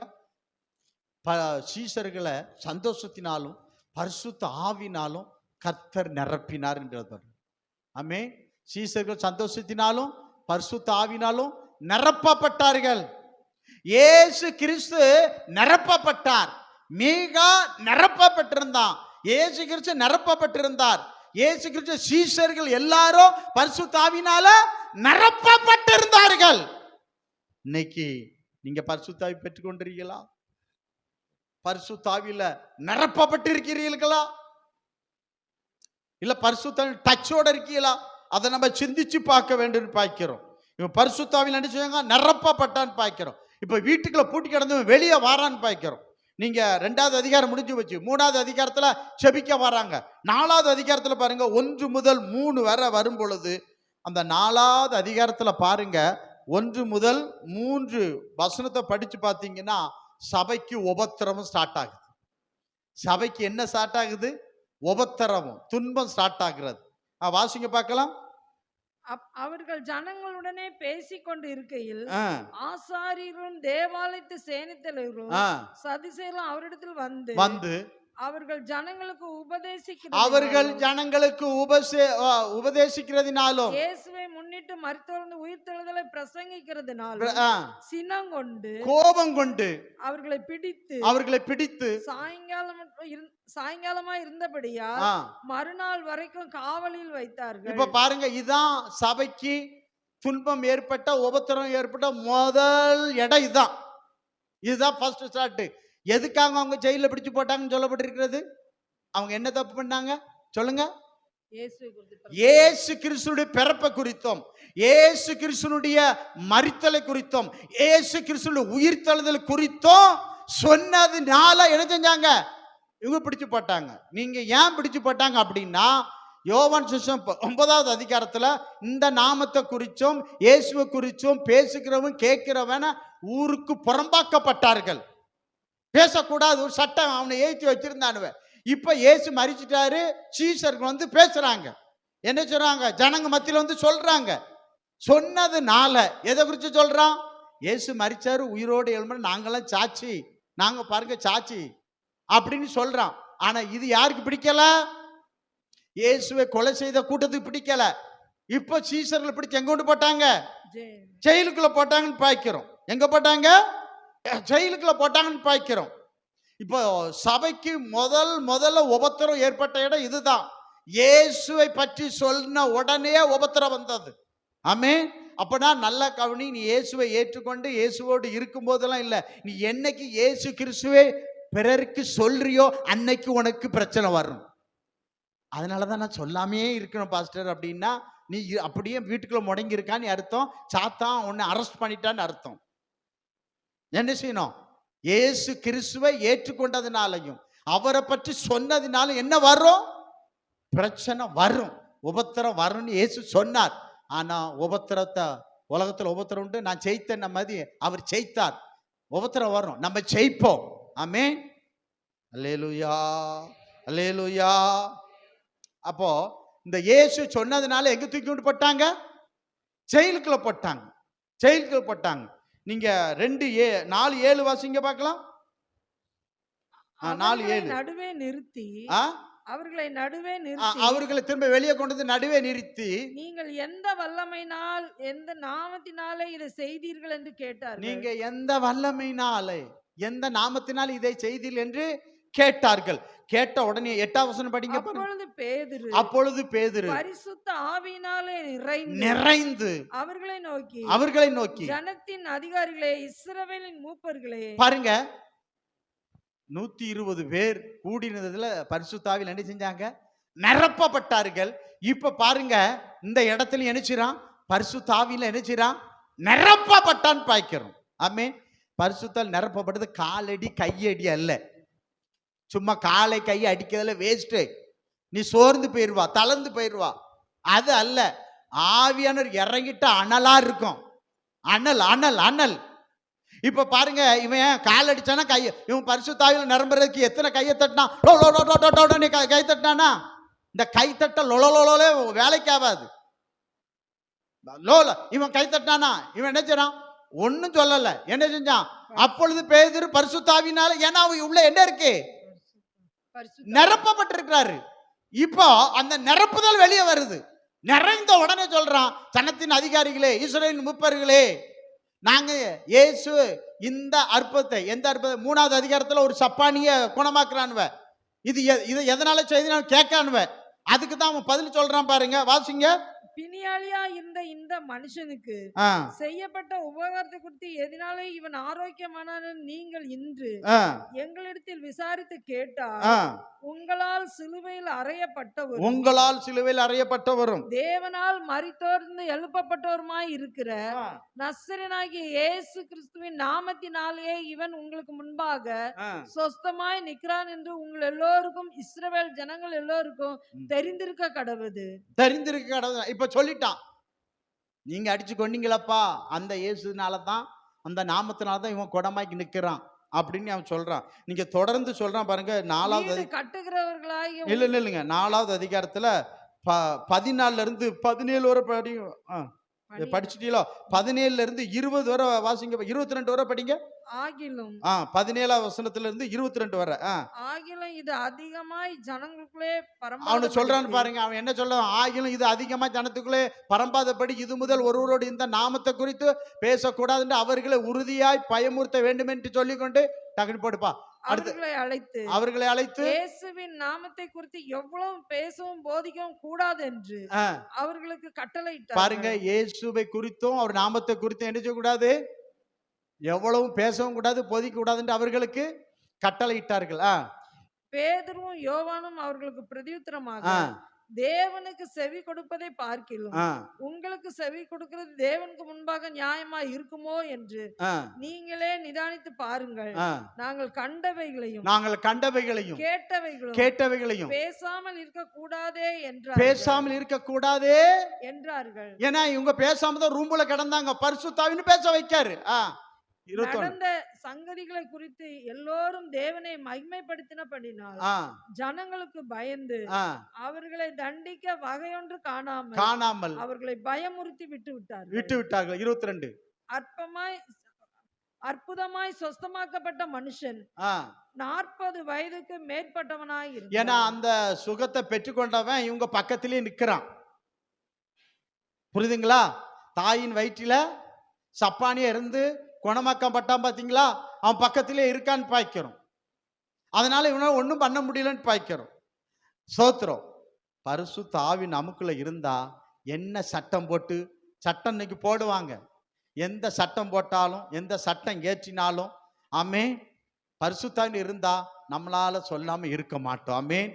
எப்போ நம்ம சொல்ல மாட்டோம்னா, பரிசுத்த ஆவியான உங்களுக்கு நிறைவு இல்லைன்னா நீங்க சட்டம் போட்டு நீங்க தடுத்துடலாம். நான் பரிசுத்த ஆவியானவர் இருப்பார் என்றால் என்ன சட்டம் வந்தாலும், மடைமாற்ற சட்டம் வந்தாலும் தடைமாற்ற சட்டம் வந்தாலும் எந்த சட்டம் வந்தாலும் இயேசு கிறிஸ்துவை குறித்து நாம சொல்லுவோம். அல்லேலூயா, அல்லேலூயா, அல்லேலூயா. சோத்திரம். இது முடிச்சிட்டு 4:31 பாருங்க. உடனே ஜெபம் பண்றான் பாருங்க. 4:31 வாசிங்க. அவர்கள் ஜெபம் பண்ணின போது அவர்கள் கூடியிருந்த இடம் அசைந்தது. அவர்கள் எல்லோரும் பரிசுத்த ஆவியினாலே நிரப்பப்பட்டு. அப்ப பாருங்க, அடிக்கடி பரிசுத்த ஆவியில நிரப்பப்படுறாங்க பாருங்க. ஆமென். ஸ்தோத்திரம். அடிக்கடி கோபத்துல நிரம்பாதீங்க, எரிச்சல்ல நிரம்பாதீங்க, அடிக்கடி ஆவியில நிரம்புங்க. சாத்தான் செத்துருவான். ஆமென். அல்லேலூயா. அடிக்கடி என்ன வருது? அவர்கள் பரிசுத்த ஆவியினாலே நிரப்பப்பட்டு தேவ வசனத்தை தைரியமாய் சொன்னார்கள். அப்ப பாருங்க, அடிக்கடி அவங்க எதனால நிரப்பப்பட்டாங்க? பரிசுத்த ஆவியில நிரப்பப்பட்டாங்க. எடுத்தோடனே கோபம் தான் வரும். அப்ப பரிசுத்த ஆவி இல்ல. அடிக்கடி நம்ம எதனால நிரப்பப்படணும்? பரிசுத்த ஆவியில நிரப்பப்படணும். பரிசுத்த ஆவியில நிரப்பப்பட்டா இருக்கிற இடம் என்ன செய்யும்? பிரச்சனை அசைஞ்சிரும், தடை உடைஞ்சிரும், கட்டுகள் உடையும். பரிசுத்தால் நிரப்பப்படும் பொழுது தடை உடையும், கட்டுகள் உடையும். பில்லிசுனிய கட்டு உடைய, செய்வன கட்டு உடைய, பிசாசின் கட்டுகள் உடையும். பரிசுத்தாவில நிரப்பப்படும் பொழுது பிசாசின் கட்டுகள் உடையும். அந்த இடம் என்ன செஞ்சது? அசைந்தது. அல்லேலூயா. அப்ப அடிக்கடி நம்ம ஆவியில் என்ன செய்யணும்? நிரப்பப்படணும். இதனாலதான் நாங்க உங்களை என்ன செய்யறோம்? கொஞ்சம் துதியின் பகுதியிலேயே வந்துருன்னு சொல்றோம். என்ன பகுதியில் வர சொல்றோம்? துதியில வந்தாதான் ஆவியானவர் உங்க மேல அசைவாடுவார். துதிக்கு வந்துருங்க அப்படின்னு சொல்லிட்டு. சோத்திரம். அந்த பரிசுத்தாவியை பெற்றுக்கொண்டு நிரப்பப்பட்டவங்க கரெக்டா துதியின் பகுதிக்கு வந்துருவாங்க. ஆமே. அவங்க அதுல வந்தாதான் நிரம்ப முடியும். தோத்திரம். இல்லைன்னா சும்மா வந்துட்டு விசிட்டிங் பண்ணிட்டு போயிட்டே இருப்பாங்கன்னு பாய்க்கிறோம். அல்லேலூயா. இப்போ பரிசுத்த ஆவியில் நிரப்பப்படணும். ஒரே ஒரு ஆள் ஸ்தேவானை மட்டும் சொல்லி நான் நிறைவு செய்கிறேன். இது தொடர்ந்து கர்த்தர் நம்மை ஆசீர்வதிப்பாராக. அப்போஸ்தலர் 6வது அதிகாரம் 1 முதல் 10 வரை படிச்சா அதுல சொல்ல. முதல்ல வாசிங்கம்மா. 6:1 வாசிங்க. கொஞ்சம் வேகமா போகுமா? அந்த நாட்களிலே சீசர்கள் பெருகின போது கிரேக்கரானவர்கள் தங்கள் அன்றாட விசாரணையில் திட்டமாய் விசாரிக்கப்படவில்லை என்று எழும்பி. நீங்க பாருங்க, இன்னைக்கு சபையில பிரச்சனை இருக்கா இல்லையா? இல்ல. தோத்திரம். ஆதி சபையில பிரச்சனை வருது. என்ன பிரச்சனை வருது அப்படின்னா, கிரேக்கர்கள் எபிரேயர்களுக்கும் கிரேக்கர், எபிரேயர் யார்? யூதர்கள். யூதர்களும் கிரேக்கர்களும் சபையில் இருக்காங்க. இப்போ கிரேக்கர்கள் எபிரேயருக்கு விரோதமா என்ன சொல்றாங்க? முறுமுறுக்காங்க. என்ன முறுமுறுக்காங்க? ஆமா, அவங்களுக்கு தான் முதலிடம், இவங்க எபிரேயர் ஆளுக்க, சாப்பாடு வச்சா அவங்களுக்கு தான், எங்களுக்கு இல்லை, எப்படின்னு குற்றச்சாட்டை வைக்காங்க. இந்த குற்றச்சாட்டை சாட்டுகிறவனே சாத்தான் தான் சொல்லணும். ஆமென். சபையில வா, சபையில நடக்கிற காரியத்துல குற்றப்படுத்தாது. நான் சொல்றேன் கேளுங்க, இவங்க குற்றப்படுத்தினது உண்மை இல்லை. உண்மையா இல்லையா? சொல்லுங்க பார்க்கலாம், சொல்லுங்க பார்க்கலாம். உண்மை இல்ல, உண்மை கிடையாது. அதுக்கு வசனம் சொல்லுங்க. அப்போஸ்தலர் 2வது அதிகாரத்துல 44 வாசிங்க, கொஞ்சம் வேகமா வாசிங்க, நான் வசனம் சொல்றேன். அப்போஸ்தலர் 2வது அதிகாரத்துல 44 இந்த வசனத்தை வாசித்தா தெரிஞ்சிடும் பாருங்க. விசுவாசிகள் எல்லோரும் ஒருமித்திருந்து சகலத்தையும் பொதுவாய் வைத்து அனுபவித்தார்கள். சகலத்தையும் பொதுவா வைத்து அனுபவித்தார்கள். விசுவாசிகள் எல்லாரும் தான் சொல்லப்பட்டிருக்கிறது. அந்த வசனத்தை பாருங்க. அடுத்த வசனம் வாசிங்க. அப்போஸ்தலர் 4வது அதிகாரத்துல 32வது வசனம் வாசிங்க. 4:32 கொஞ்சம் வேகமா வாங்க பார்க்கலாம். விசுவாசிகளாகிய திரளான கூட்டத்தார் ஒரே இருதயமும் ஒரே மனமும் உள்ளவர்களாய் இருந்தார்கள். நீங்க சபையில ஒரு மனம் ஒற்றுமை அன்னைக்கு அங்க இருந்துச்சு. ஒரே மனம் ஒற்றுமை இருந்தது. இன்னைக்கு சபைக்குள்ள ஒரு மனம் ஒற்றுமனும் வேணும். இந்த ஒரு மனம் ஒற்றுமனை எங்க இருக்குன்னா பரிசுத்த ஆவி அந்த சபையில் இருந்தா ஒரு மனம் ஒற்றுமை இருக்கும். அங்க சண்டை இருக்காது. சபையில என்ன இருக்காது? சண்டை இருக்காது. சபையில சண்டை இருக்குன்னா பரிசுத்த ஆவியானவங்க இல்லைன்னு அர்த்தம். ஏன்னா பரிசுத்த ஆவியான சமாதானத்துக்குரியவர், சாலேமின் ராஜா. ஆமென். அப்போ சமாதானம் இருக்கிற இடத்துல சண்டை இருக்குமா? சண்டை இருக்கிற இடத்துல சமாதானம் இருக்காது. சமாதானம் இருக்கிற இடத்துல சண்டை, புரியுதுங்களா? இருக்காது. அப்படி போல பரிசுத்த ஆவியானவர் எந்த சபையில் இருக்காரோ அங்க சண்டை இருக்காது. சில கருத்து வேறுபாடுகள் இருக்கலாம், சண்டை இருக்கா, அடி தடி நீயா நானான்னு இருக்காது. அப்படின்னா அந்த சபையில பரிசுத்த ஆவியானவர் இல்லை. தோத்திரம், புரியுதுங்களா? அப்போ இதோ சகோதரர் ஒருமித்து வாசம், எத்தனை நன்மை, எத்தனை. அப்போ சபையில என்ன இருக்கணும்னா ஒற்றுமை இருந்துச்சுன்னா அங்க இன்பம் இருக்கும், நன்மை இருக்கும். ஆமென். அப்போ அவங்க ஒருமித்து இருந்தாங்க, இன்பம் நன்மைலாம் அங்க இருந்துச்சுன்னு பார்க்கிறோம். சரி வாசிங்க. அவர்கள் ஒருவனாகிலும் தனக்குள்ளவைகள் பாருங்க, அவர்களில் ஒருவனாகிலும் தனக்குள்ளவைகளில் ஒன்றையும் தன்னுடையது என்று சொல்லவில்லை. ஒன்றையும் தன்னுடையது என்று சொல்லவில்லை. சகலமும் அவர்களுக்கு பொதுவாய். சகலமா அவங்களுக்கு எப்படி இருந்தது? பொதுவாய் இருந்தது. 35 36 படிங்க. 34 35 அதுலயே நிலங்களையும் வீடுகளையும் உடையவர்கள் அவைகளை விற்று விற்கப்பட்டவர்களின் கிரயத்தை கொண்டு வந்து அப்போஸ்தலருடைய பாதத்தில் வைத்தார்கள். அவனவனுக்கு தேவையானதை தக்கதாய் பகிர்ந்து கொடுக்கப்பட்டது.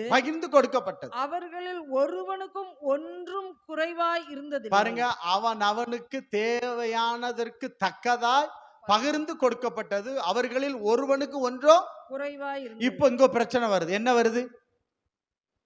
இவங்க குறை சொல்றாங்க. யார் குறை சொல்றா? கிரேக்கர்கள் எபிரேயர்களை குறை சொல்றாங்க. எங்களை விசாரிக்கல. ஆமென். அல்லேலூயா. தூங்குறவங்க எங்களை விசாரிக்கல.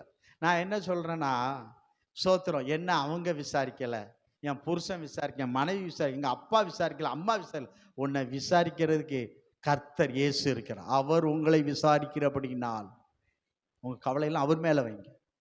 ஆமென். உன்னை விசாரிக்க இயேசு கிறிஸ்து இருக்கிறார். ஆமென். சோத்திரம். அல்லேலூயா. உன்னை விசாரிக்க யார் இருக்கா?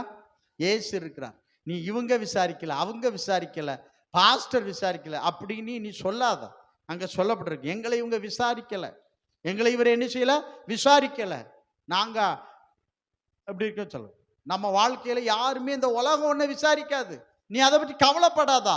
ஆனா உன்னை விசாரிக்க இயேசு கிறிஸ்து இருக்கிறார். ஆமென். இருக்காரா இல்லையா? சொல்லுங்க, கைகளை வைத்து சொல்லுங்க, என்னை விசாரிக்க இயேசு இருக்கிறார். சொந்த பந்தம் உன்னை விசாரிக்காது. ஆனா இயேசு கிறிஸ்து விசாரிச்சு உன் தேவையை கர்த்தர் சந்திப்பா. புரியுதுங்களா? ஸ்தோத்திரம். அடுத்தது பாருங்க, 2வது அப்போஸ்தலர் 2வது 6வது 2:4. அப்பொழுது ம். 12 சீஷர் கூட்டத்தை வரவழைத்து வரவழைத்து நாங்கள் தேவ வசனத்தை போதியாமல் ம். பந்தி விசாரணை செய்வது தகுதி அல்ல. தகுதி அல்ல. ஆதலால் 4வது வசனம் நாங்களோ ஜெபம் பண்ணுவதிலும் ஆ, தேவ வசனத்தை போதிக்கிற ஊழியத்திலும் ஆ. இடைவிடாமல் தரித்திருப்போம் என்றார். அப்ப இவங்க சொல்றாங்க எங்களுக்கு இது வேலைக்கு ஆகாது. இந்த சோறு பொங்குறது, குழம்பு ஊத்துறது, அரிசி கொடுக்கறது, பருப்பு கொடுக்கறது எங்க வேலை இல்லை. யார் வேலை இல்லைங்க? எங்க வேலை ஜெபம் பண்ணுவது, உபதேசம் பண்ணுவது, பிரசங்கிப்பது. இதுதான் எங்க வேலை அப்படின்னு அவர் சொல்லுகிறார் பார்க்கிறோம். ஆமென். அல்லேலூயா, அல்லேலூயா. இது பழைய ஏற்பாட்டில் யாத்திராகம் 18வது அதிகாரத்தில் 17 to 26 வரை படிச்சு பாருங்க. அங்க மோசேக்கு முன்பாக ஜனங்கள் காலையிலிருந்து சாயங்காலம் வரைக்கும் கர்த்தரிடத்துல விசாரிக்கும்படி யார் நிற்கிறா? மோசே நிற்கிறாருன்னு பார்க்கிறோம். இதான் மாமா பார்க்கிறான். மாமா பார்த்துட்டு மருமகனை பார்த்து சொல்றாரு, மருமகனே நீர் செய்கிற இந்த காரியம் நல்லது அல்ல. என்ன மாமா, நான் ஜனங்களுக்கு பிரச்சனைனா நான் கர்த்தர்ட்ட கேட்டு சொல்றது உமக்கு நல்லதல்ல அப்படின்னு சொல்றீங்களே. அப்போ மாமா என்ன சொல்றாருன்னா, மாமா என்ன, அது ரொம்ப இருக்கு, வாசிக்க நேரம் இல்லை. அதாவது நான் நல்லது இல்லைன்னு சொன்னது எதுன்னா, நீர் செய்வது தேவனுக்கும் தேவனுடைய ஜனத்துக்கும் நல்லது, உமக்கு அது நல்லதல்ல. அவர் காலையில் உட்கார்ந்தா நைட்டு தான் அந்த அவருக்கு சாப்பிட முடியாது, ஒரு உச்சா போக முடியாது, அப்படியே தான் இருக்கணும். காலை சாயங்காலம் உமக்கு அது நல்லது இல்லைங்க, உமக்கு நல்லதல்ல. ஜனத்துக்கும் தேவனுக்கு நல்லது, உமக்கு நல்லதல்ல அப்படின்னு சொல்லிட்டு சொல்றாரு. ஒன்று செய்யும், ஒரு 1000 பேருக்கும் 100 பேர் 50 பேரும் நியமியும். சின்ன காரியம் பெரிய காரியம் அவங்க செய்யட்டும். அவங்களால முடியாத காரியத்தை மட்டும் உம்மிடத்தில் வரட்டும். அந்த காரியத்தை நீர் தேவனிடத்தில் கூட, நீர் தேவனுடைய சந்நிதியில காத்துக்கிறோம். நீ எங்கதான் இருக்கணும்? நீர் கர்த்தருடைய சந்நிதியிலே இரும். நீர் இந்த விசாரிப்புல வராதையும். ஊழியம் செய்யற ஊழியக்காரன் இந்த பந்தி விசாரிப்புல வரக்கூடாது. இதைத்தான் சீசர்களும் செய்யறாங்க. ஆமென். அல்லேலூயா, தோத்திரம். எனக்கு சிக்கன் பீஸ் வரல, எனக்கு இது தொக்கு வரல. அட பாவியா, இதுவா கம்ப்ளைண்ட்? அவன் சொல்றான். அவன் என்ன பண்றான்? நீர் இப்படி நியமிச்சிரும். அவங்களே தீர்த்துக்கிடுவாங்க. முடியாததை மட்டும் நீ தேவனிடத்தில் இப்படி நீர் இந்த சும நீர் இது தாங்க மாட்டீர், நீர் கஷ்டப்படுவீர். ஆனா நீர் 1000 பேர் 100 பேர் 50 பேர் நியமிச்சா அவங்க சரி பண்ணிடுவாங்க. நீர் சுகமாய் போய் கானானுக்கு போயிடலாம். எங்க போயிடலாம்? கானானுக்கு போயிடலாம் சொல்லலாம். அப்படியே மோசே அதை கேட்டார், செயல்படுத்தினார் பார்க்கிறோம். ஆமென். அங்கேயும் ஒரு விசாரிப்பு பிரச்சனை இருந்ததுன்னு பார்க்கிறோம். மோசே கிடந்து இருந்தார், அதுல இருந்து கர்த்தர் எத்திரோ மூலம் வெளியே கொண்டு வந்தான் பார்க்கிறோம். இந்த புதிய ஏற்பாட்டிலையும் ஊழியக்காரனுடைய வேலை என்ன? ஜெபம் பண்ணணும், வேதத்தை தியானம் பண்ணி ஜனங்களுக்கு நல்ல உபதேசத்தை கொடுக்கணும். என்ன செய்யணும்? முன்னே அறிவிப்பு, இன்னைக்கு சர்ச்சுக்கு வந்துருங்க, மட்டன் பிரியாணி, சிக்கன் பிரியாணி, வேற என்னெல்லாம் போடுறாங்க. முடிஞ்ச பிரசங்கம்லாம் கிடையாது. அவர் பிரசங்கம் ஸ்டார்ட் பண்ணி என்ன சொல்றாரு?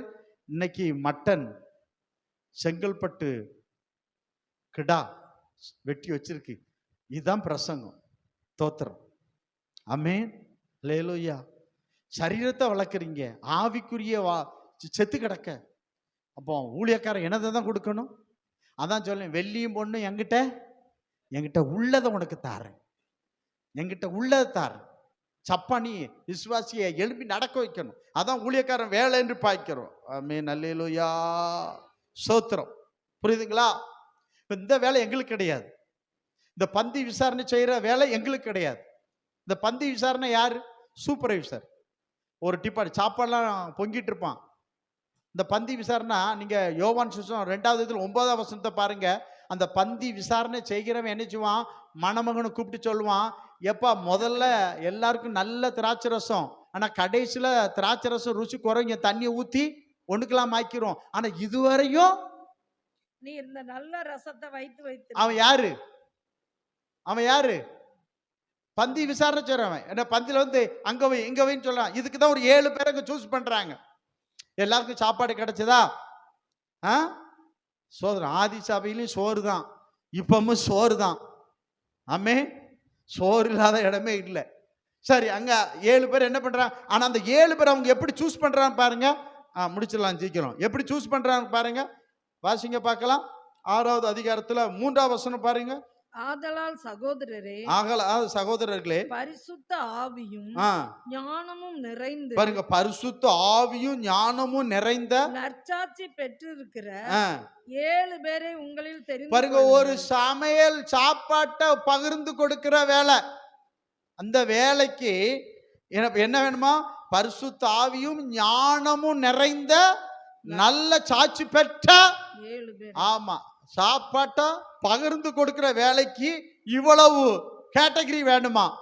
அப்போ ஒரு ஊழியத்தை செய்ய எவ்வளவு சாட்சி வேணும்? ஆமென், அல்லேலூயா. அப்ப இன்னைக்கு எடுத்த உடனே பைபிளை தூக்குனா பாஸ்டர், கம்பு எடுத்தவங்களாம் வேட்டைக்காரன், அந்த மாதிரி. அதனால தான் இன்னைக்கு சபை குவாலிட்டி எல்லாம் போச்சுன்னு பாய்க்கிறோம். ஒரு சமையல் வேலைக்கே எவ்வளவு கேட்டகரி வச்சிருக்காங்க பாருங்க. அப்போ ஊழியம் செய்யணும்னா கர்த்தருடைய எவ்வளவு வச்சிருப்பாருன்னு பாய்க்கிறோம். அழைப்பு இருக்கணும், பிரதிஷ்டை இருக்கணும், ஹாலிங் இருக்கணும், கர்த்தருடைய தெரிந்து கொள்ள எல்லாம் இருக்கணும். ஒன்றும் இல்லை, வழி இல்லையா? பைபிளை தூக்கு. ஆமே, ஒரு வீடை வாடகை எடு, செட் ஆகாது, செட் ஆகாது. பரலோகம் போகாது. எந்த இதுவுமே இல்லை, வழி இல்லாம வந்திருக்கேன் போட்டு. அதை நம்ம பத்தி பேச வேண்டாம். ஸ்தோத்திரம், கர்த்தருக்கு ஸ்தோத்திரம். இப்ப 6:5 வாசிங்க பார்க்கலாம். இந்த யோசனை சபையோர் எல்லோருக்கும் பிரியமாய் இருந்தது. அப்பொழுது விசுவாசமும் பரிசுத்த ஆவியும் நிறைந்தவனாகிய, பாருங்க, பரிசுத்த ஆவியில் நிறைந்தவனாகிய ஸ்தேவான் பிலிப்பையும், பாருங்க, இப்படி ஒரு 7 பேர் எடுக்காங்க. இதுல சொல்லப்பட்டிருக்கு, ஸ்தேவானை குறித்து என்ன சொல்லப்பட்டிருக்கு? அப்பொழுது விசுவாசமும் பரிசுத்த ஆவியில நிறைந்த பரிசுத்தன் வல்லமையில் நிறைந்த ஸ்தேவான். ஸ்தேவான் எதுல நிரம்பி இருக்காரு? பரிசுத்த ஆவியில நிரம்பி இருக்காரு. இன்னைக்கு உள்ள ஆட்கள்லாம் சிலர்ல நிரம்பி இருப்பாங்க. தோத்திரம், எதுல நிரம்பி இருப்பாங்க? பரிசுத்த ஆவியில நிரம்பிய ஸ்தேவான். 6:6 வாசிங்க. அவர்களை அப்போஸ்தலருக்கு முன்பாக நிறுத்தினார்கள். அவர்கள் ஜெபம் பண்ணி அவர்கள் மேல் கைகளை வைத்தார்கள். இப்போ பேதுருக்குள்ள என்ன சொன்னா, அந்த அபிஷேகம், அந்த நல்ல கவனிங்க, பேதுருக்குள்ள பரிசுத்த ஆவி நிரம்பி இருந்தார், நிரப்பப்பட்டிருந்தார். இப்ப கை வச்ச உடனே ஸ்தேவானும் நிரப்பப்பட்டார். ஆமென். இப்ப நான் நிரப்பப்பட்டு இருக்கணும், நான் கை வைக்கிற ஆளு நிரம்பி வழியணும். நானே அறகுறையா இருந்தா நான் கை வச்சு அந்த ஆளு நிரம்புமா? இல்லை, தாத்தா போட்டு தட்ட வேண்டியதான், போட்டு தலையை போட்டு தட்ட. உண்மையை எல்லாத்தையும் சேர்த்து சொல்றேன். ஆவியில் நிரம்பு, வாய பேசு, அந்நிய பேசு. எங்க இங்க நிரவி இருந்தா தான் நாங்க நிரப்போம். ஆமென். அப்ப நிரப்பப்பட்ட பேதுரு, பவுல் இவங்கெல்லாம் கைகளை வச்ச உடனே அவங்க நிரம்பினார்கள். இங்க நிரம்பி இருந்தார்கள், அவர்கள் நிரம்பி வழிந்தார்கள். இன்னைக்கு முன்ன நிக்கிறவட்ட ஆவி நிரம்பு இல்ல, இங்கே இல்ல. அப்போ அதான் நான் சொல்றேன், ஒரு சபைக்கு போகும் முன்ன அந்த சபைக்கு நான் போனேன்னா அந்த சபை என்னைய பரலோகம் கொண்டு போகுமா? இப்ப சபைக்கு எது தேடுறான்? கல்யாணம் கேட்ட, கல்லறை கேட்ட, இது பரலோகம் வராது. கல்லறைக்கும் கல்யாணத்துக்கும் சபைக்கும் தேடினா நீ பரலோகம் வர மாட்டா. நீ என்ன கேட்கணும்? என்னைய பரலோகம் கொண்டு போகணும். அப்ப பரிசுத்த ஆவி நிரப்பப்பட்ட ஒரு சபை தேவை. ஆமென். பரிசுத்த ஆவியில நிரம்பி இருக்கிற ஒரு ஊழியக்காரன் தேவை. அந்த சபைக்கு போகணும். கையில் ஒருத்தர் அல்லேலூயா சொல்லுங்க, சத்தமா சொல்லுங்க, அல்லேலூயா.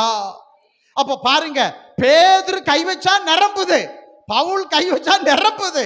ஒரு மந்திரவாதி எனக்கு அப்படி பணத்தை கொடுத்தா நாசமா போன்னு சொன்னான்னு பாய்க்கிறோம். சோத்திரம், மந்திரம் படிச்சு எப்ப பயங்கரம், அங்க வேண்டாம். பரிசுத்த ஆவியில நிரப்பப்பட்ட. அப்போ நல்ல சபைன்னா என்ன தெரியுமா? ஆமா, நிறைய ஸ்கூல் இருக்கு, என் பிள்ளை நல்ல ஸ்கூல்ல படிக்கணும், எவ்வளவு பண்ணாலும் பரவாயில்லன்னு எடுக்கணும். ஆனா என் குடும்பம் எல்லாம் எங்க போகணும்? பரலோகம் பண்ணுமா, நரகம் பண்ணுமா? ஆமா. அப்ப பரிசுத்த ஆவி இல்லாத ஒரு சபைக்கு என் மகன் போறான், மக போறான் அப்படின்னா அது பரலோகம் போகாது. அப்ப பரலோகம் கொண்டு போற ஒரு சபைக்கு போகணும், அந்த சபைக்கு போகணும்.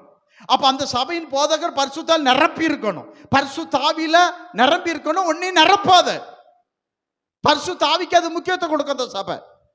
அப்போ பேதுரு கை வைக்கும் போது நிரம்பினது பவுல் இப்படி நிரப்பப்பட்டதுன்னு சொல்லப்பட்டிருக்கு பாய்க்கிறோம். அப்போ பரிசுத்த ஆவியில நிரம்பி வலிக்கிற சபை உன்னை பரலோகம் கொண்டு போகும். கையில் ஒருத்தர் அல்லையிலேயே சொல்லுங்க பார்க்கலாம். என்ன சத்தமா சொல்றீங்க? தோத்திரம், கர்த்தருக்கு மகிமையை செலுத்துறோம், தேவனுக்கு மகிமை உண்டாகட்டும். சரி, இப்போ இவன் பரிசுத்த ஆவியில் நிரப்பப்பட்டான் பாருங்க. நிரப்பப்பட்டவொன்னு நடக்கிற காரியம் என்ன பாருங்க. அப்போஸ்தலர் 6:8 வாசிங்க பார்க்கலாம். ஸ்தேவான் விசுவாசத்தினாலும் வல்லமையினாலும் நிறைந்தவனா அப்படியே இருக்கட்டும். இப்ப பாருங்க, ஸ்தேவான் என்ன செய்றான்? ஊழியம் ஸ்டார்ட் ஆகுது. அவன் விசுவாசத்தினாலும் பரிசுத்த ஆவியின் வல்லமையினாலும் நிறைந்தவனா ஜனங்களுக்குள்ள என்னத்தை செஞ்சான்? பெரிய அற்புத அடையாளங்களை அவன் என்ன செய்தான் என்று பார்க்கிறோம். அன்பான தேவ பிள்ளைகளே, ஏன் இன்னைக்கு சபைகளில, நான் அடுத்த சபை சொல்லல, நம்ம சபையிலே அற்புதம் நடக்காம இருக்குன்னா பரிசுத்த ஆவியின் நிறைவு இல்லாதனால அற்புதம் இல்லை. அற்புதம் இல்லை. பரிசுத்த ஆவியின் நிறைவு இங்க இருக்கும் என்றால் அற்புதம் நடக்கும், அதிசயம் நடக்கும். ஆமென். அல்லேலூயா, அல்லேலூயா. அவன் பரிசுத்த ஆவியில நிறைந்து பெரிய அற்புத அடையாளங்களை யாருக்கு செய்தான்? ஜனங்களுக்கு செய்தான். யாருக்கு செய்தான்? ஜனங்களுக்கு செய்தான் பார்க்கிறோம். நீங்க அப்போஸ்தலர் 9:17 அவன் ஞானஸ்நானம் எடுத்தோடனே பவுல் பரிசுத்த ஆவியில் நிரப்பப்பட்டான்னு சொல்லப்பட்டிருக்கிறது. அப்போஸ்தலர் 13:9 பவுல் பரிசுத்த ஆவியில் நிரப்பப்பட்டான்னு சொல்லப்பட்டிருக்கிறது. ஆமென், ஸ்தோத்திரம். பாருங்க, அதுக்கப்புறம் பவுல் என்ன செய்றாருன்னா, பவுல் மூலம் அப்போஸ்தலர் 19:6-7 இந்த வசனம் பாருங்க. பவுல் மூலம் பயங்கர அற்புதம் நடக்குது. அவர் அற்புதம் நடக்கிறதுக்கு முன்னால நான் சொன்ன வசனத்தில் பார்த்தீங்கன்னா, பவுல் பரிசுத்த ஆவியில நிரப்பப்பட்டார். பவுல் பரிசுத்த ஆவியில நிரப்பப்பட்டார். பேதுரு மூலம் அற்புதம் நடந்ததுன்னா பேதுரு அடிக்கடி பரிசுத்த ஆவியில நிரப்பப்பட்டார். ஸ்தேவான் மூலம் அற்புதம் நடந்ததுன்னா பரிசுத்த ஆவியில் நிரப்பப்பட்டார். அற்புத அடையாளங்கள் நடந்தது. கையில் ஒருத்தர் அல்லேலூயா சொல்லுங்க. சோத்திரம். அப்போ பரிசுத்த ஆவியினால் நிரப்பப்படும் பொழுது, உன் குடும்பத்துல நீ பரிசுத்த ஆவியினால் நிரப்பப்படும் பொழுது உன் குடும்பத்தில் உன் மூலம் அற்புதம் நடக்கும். சபையில் அற்புதம் நடக்கும். உன் மூலம் வெளியே அற்புதம் நடக்கும். எப்போது? பரிசுத்த ஆவியினால நிரம்பி வழியும் பொழுது. ஆமென். பேதுரு மூலம் அற்புதம் நடந்தது, பரிசுத்த ஆவியினால் நிரப்பப்பட்டார். பேதுரு மூலம் பவுல் மூலம் அற்புதம் அதிசயம் நடந்ததுன்னா பரிசுத்தால் நிரப்பப்பட்டார். ஸ்தேவான் மூலம் அற்புதம் நடந்ததுன்னா பரிசுத்தால் நிரப்பப்பட்டார். அப்ப நம்ம வாழ்க்கையில அற்புதம் நடக்கணும்னா பரிசுத்த ஆவியினால நிரப்பப்படணும். என்ன படணும்? நிரப்பப்படணும்னு பார்க்கிறோம். ஆமென், அல்லேலூயா. அப்போஸ்தலர் 19 அதிகாரத்துல 11-12 அவனுடைய உருமால், அவனுடைய கர்ச்சிப்பு, அவனுடைய ட்ரெஸ் பட்டு குணமடைந்தார்கள் சொல்லப்பட்டிருக்கு. அப்படி அற்புதம் நடந்ததுன்னு பார்க்கிறோம். பரிசுத்தாவின் நிரம்பி இருந்ததுன்னு பார்க்கிறோம். இயேசு கிறிஸ்து பரிசுத்தாவின் நிரம்பி இருந்ததுனால அவர் யாரை தொட்டாரோ அவருக்கு சுகம், அவர் தொட்டவங்களுக்கு சுத்தமானார்கள். ஏன்னா அவர் எதுல நிரம்பி இருந்தார்? இயேசு கிறிஸ்து பரிசுத்த ஆவியில நிரம்பி இருந்தார். எதுல நிரம்பி இருந்தாரு? பரிசுத்த ஆவியில நிரம்பி இருந்தார். அதான் எலிசா கேட்கான், எனக்கு பரிசுத்த ஆவியின் நிறைவு இல்ல, உம்மிடத்தில் இருக்க அந்த நிறைவு எனக்கு 2 மடங்கு வேண்டும் கேட்டார். அல்லேலூயா, அல்லேலூயா, அல்லேலூயா. ஆமா, அப்போஸ்தலர் 7வது அதிகாரத்துல 55வது வசனம் 55-56 பாருங்க, வாசிங்க பார்க்கலாம். அவன் பரிசுத்த ஆவியினாலே நிறைந்தவனா. எப்ப தெரியுமா? கல்லடி. எப்ப? கல்லடி படும்போது. சோத்திரம். சொல்லடி படும் பொழுது. எப்ப நிரம்புறான்? பரிசுத்த ஆவியில சாக போறான்.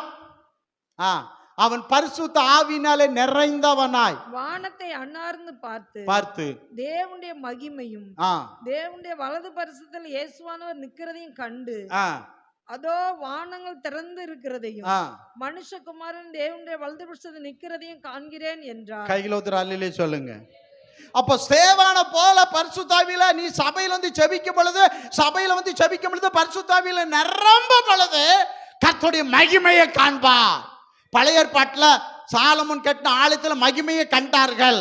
ஆமென். ஆசாரிப்பு கூடத்துல மகிமையை கண்டார்கள். இன்னைக்குள்ள விசுவாசிகள் மகிமையை காணல. காரணம் பரிசுத்தாவியில நிரம்பல, மகிமையை காணல, இயேசுவை காணல. வானம் திறக்கப்படவில்லை. வானம் அடப்பட்டு இருக்கு. இந்த அடப்பை உடைச்சாதான் இயேசுவை பார்க்க முடியும், அவருடைய மகிமையை பார்க்க முடியும். ஆலயத்துல வந்து ஆவியில நிரம்பும் பொழுது இயேசுவை உன்னால பார்க்க முடியாட்டா, இயேசு கிறிஸ்து வருகையில் எப்படி போவான்? அவன் ஆவியில நிறைந்து யாரை பார்த்தான்? இயேசுவை பார்த்தான். ஆமென். அவருடைய மகிமையை பார்த்தான். அப்ப ஆவியில் நிரம்பும் போதுதான் பரலோகத்தை பாப்பா, பரலோக மகிமையை பாப்பா. நீ ஆவியில நிரம்பட்டா பூமியை பாப்பா, பூமியில் உள்ள மேன்மையை பாப்பா, குப்பையை பாப்பா, குப்பையா இருப்பா. அவன் பவுல் சொல்றான், இயேசுவுக்காக குப்பை நஷ்டம். இந்த குப்பை நஷ்டத்தை நீ பாப்பா. ஆவியானவர் உன்னை நிரப்பாட்டா குப்பை நஷ்டம் உனக்கு மேன்மையா இருக்கும். அது நஷ்டம் நிரம்பி வழியும் பொழுது தோத்துரும். ஆமென். அல்லேலூயா. இதுதான் ஆவியானுடைய நிரம்புதல் வேண்டும், நிரப்பப்படுதல் வேண்டும். சோத்திரம், கர்த்தருக்கு சோத்திரம். ஆவியில நிரம்பணுங்க. எதுல நிரம்பணும்? எபேசியர் 5:18 என்ன சொல்லுது? ஆவியில நிறைந்து ஜெபியுங்கள், ஆவியில நிறைந்து ஆராதனை செய்யுங்கள், ஆவியில நிறைந்து ஊழியம் செய்யுங்கள். அல்லேலூயா. பவுல் ஆவியில ஊழியம் நடந்துட்டு இருந்து அப்போ ஒரு மாயவித்தக்காரனா, அது எதுல இருக்குன்னு சொல்லல, அவன் என்ன செஞ்சான்? அந்த அதிபதியை விசுவாசம் பார்க்க சொன்னான். ஆனா ஆவியில் நிறைந்து, நீதிக்கெல்லாம் பகைஞ்சனே, கள்ளம் கபடம் நிறைந்தவனே, நீ சூரியனை காண மாட்டாய். எல்லாம் ஆவியில நிறைந்து கண்ணை திறந்தாங்க. இவன் ஆவியில நிறைந்து குருடாக்கி போட்டான். கையில் ஒருத்தர் அல்லையிலே சொல்லுங்க பார்க்கலாம். பிசாஸ். ஆமென். ஆவியில நிறைஞ்சு அந்த பாருங்க, பவுல் அதை செய்தார் என்று பார்க்கிறோம்.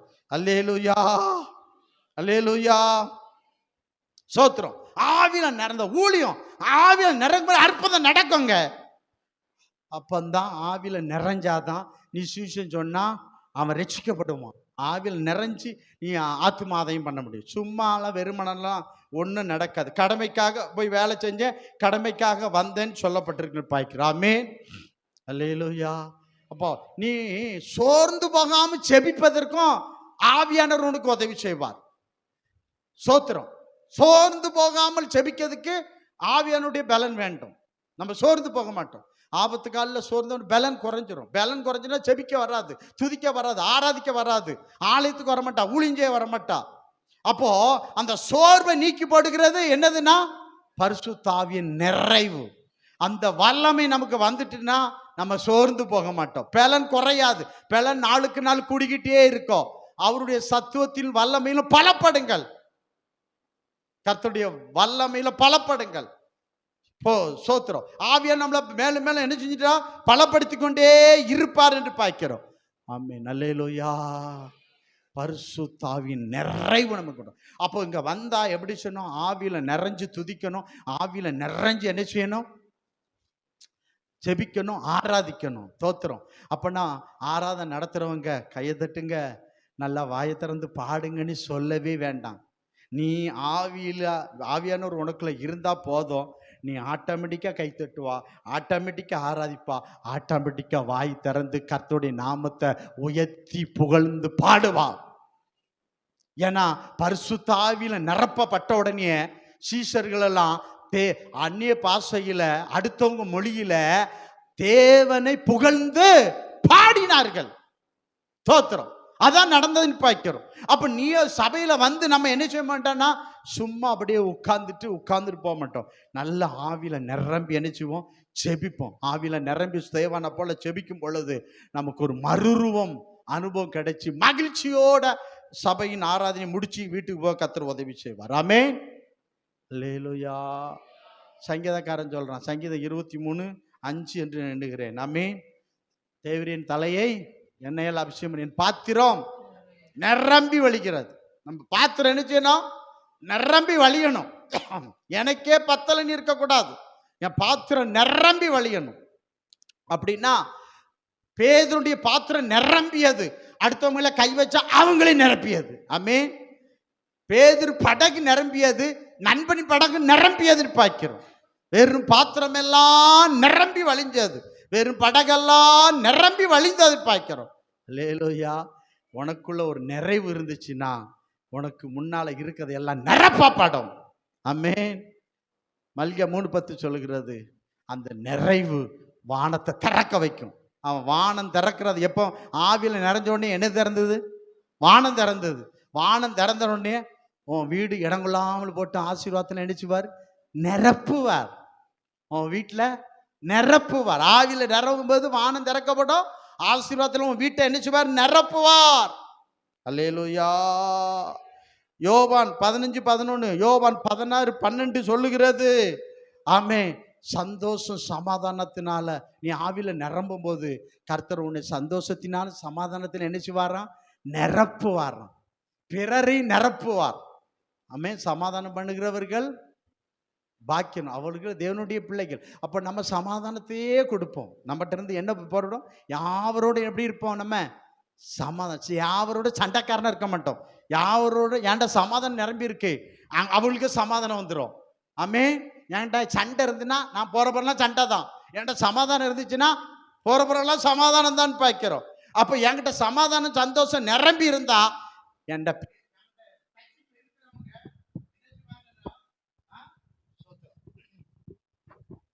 அவங்கள என்ன பண்ணுவாங்கன்னா சமாதானம் சந்தோஷம் நிரப்பப்படுவார்கள்.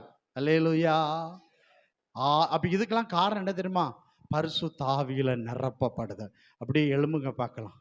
நீ கேளுங்க, ஆண்டவரே, எலியாட்ட எலிசா கேட்டான், அந்த வல்லமை நிரம்பி வழிஞ்சது. இப்போ ஆண்டவர்கிட்ட கேளுங்க, ஆண்டவரே என்னை நிரப்புங்கப்பா. கேளுங்க, கர்த்தர் உங்களை இப்போ நிரப்ப போறார். என் பாத்திரம் நிரம்பி வழியட்டும்.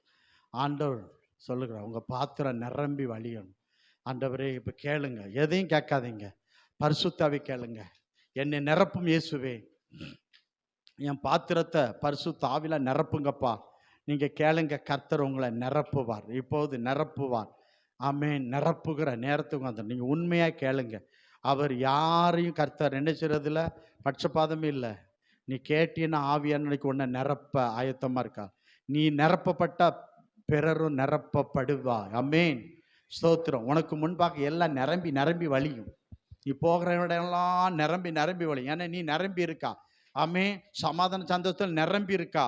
ஆமென். பிறருக்கும் சமாதான சந்தோஷம் நிரம்பி வழியும். எல்லாம் நிரம்பி வழியும். கர்த்தர் நிரம்பி வழிய பண்ணுவார், நிரம்பி வழிய பண்ணுவார். ஆமென். நிரப்புதல். ஆமென். முதல்ல நீ நிரப்பப்படுவா, பிறரும் நிரப்பப்படுவார்கள். ஆமென். கர்த்தர் என்னை நிரப்பும் ஆண்டவர். நீ கேளுங்க, ஆண்டவர் உங்களை நிரப்பி நிரப்பி நிரப்பி நிரப்பி ஆண்டவர் நிரப்புற. ஆமே. அக்கினி அபிஷேகம் ஈந்திடுமே, அந்த பாட்டிடுமா, அக்கினின் அபிஷேகம் ஈந்திடுமே. ஆமே. ஸ்தோத்திரம். ஆண்டவர் பரிசுத்த ஆவியினால உங்களை நம்மளை என்ன செய்றார்? நிரப்ப போகிறார். ஆலேலூயா. ஒரு விசை எல்லாரும் ஆலேலூயா, பிரைஸ் அல்லாஹ், ஆலேலூயா. எல்லாம் நல்லா கைகளை தட்டி உற்சாகமா பாடுவோமா? அக்கினி அபிஷேகம் ஈந்திடும், தேவ உற்சாகமா ஆவியானிரைத்திடும். கேளுங்க, ஆண்டவரே என்னை நிரப்புங்க. அக்கினி அபிஷேகம் ஈந்திடும், தேவ ஆவியானிரைத்திடும்.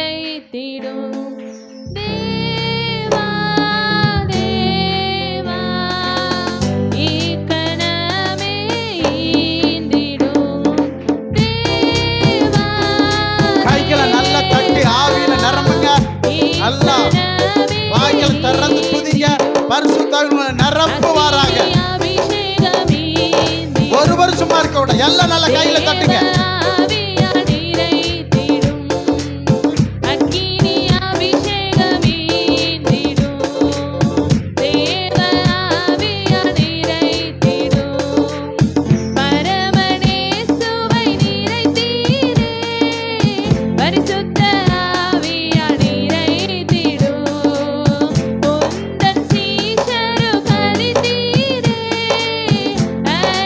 நல்ல கைகளை தட்டி எல்லாரும் ஒரு இப்ப எல்லா நாளும் கையை தட்டுங்க உற்சாகமா. ஆமென். இயேசுவை நிறைத்தீரே, பரிசுத்த ஆவியால் நிறைந்திடும்.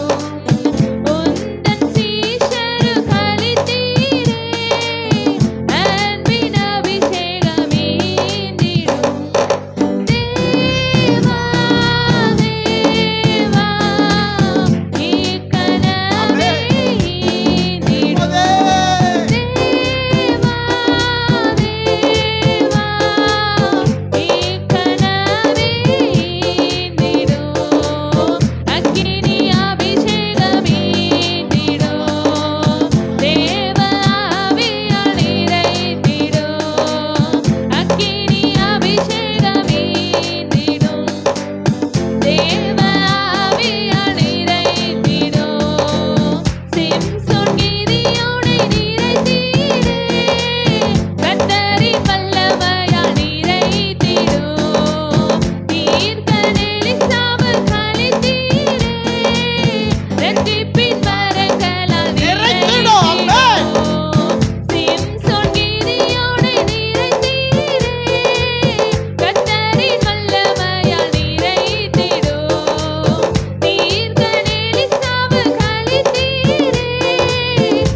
ஆமே ஆவியில நிரம்பி, ஆமே பரிசுத்தாவில நிரம்பி, பரலோகம் பரிசுத்தாவினால நிரப்பப்பட்டு இருக்கிறது.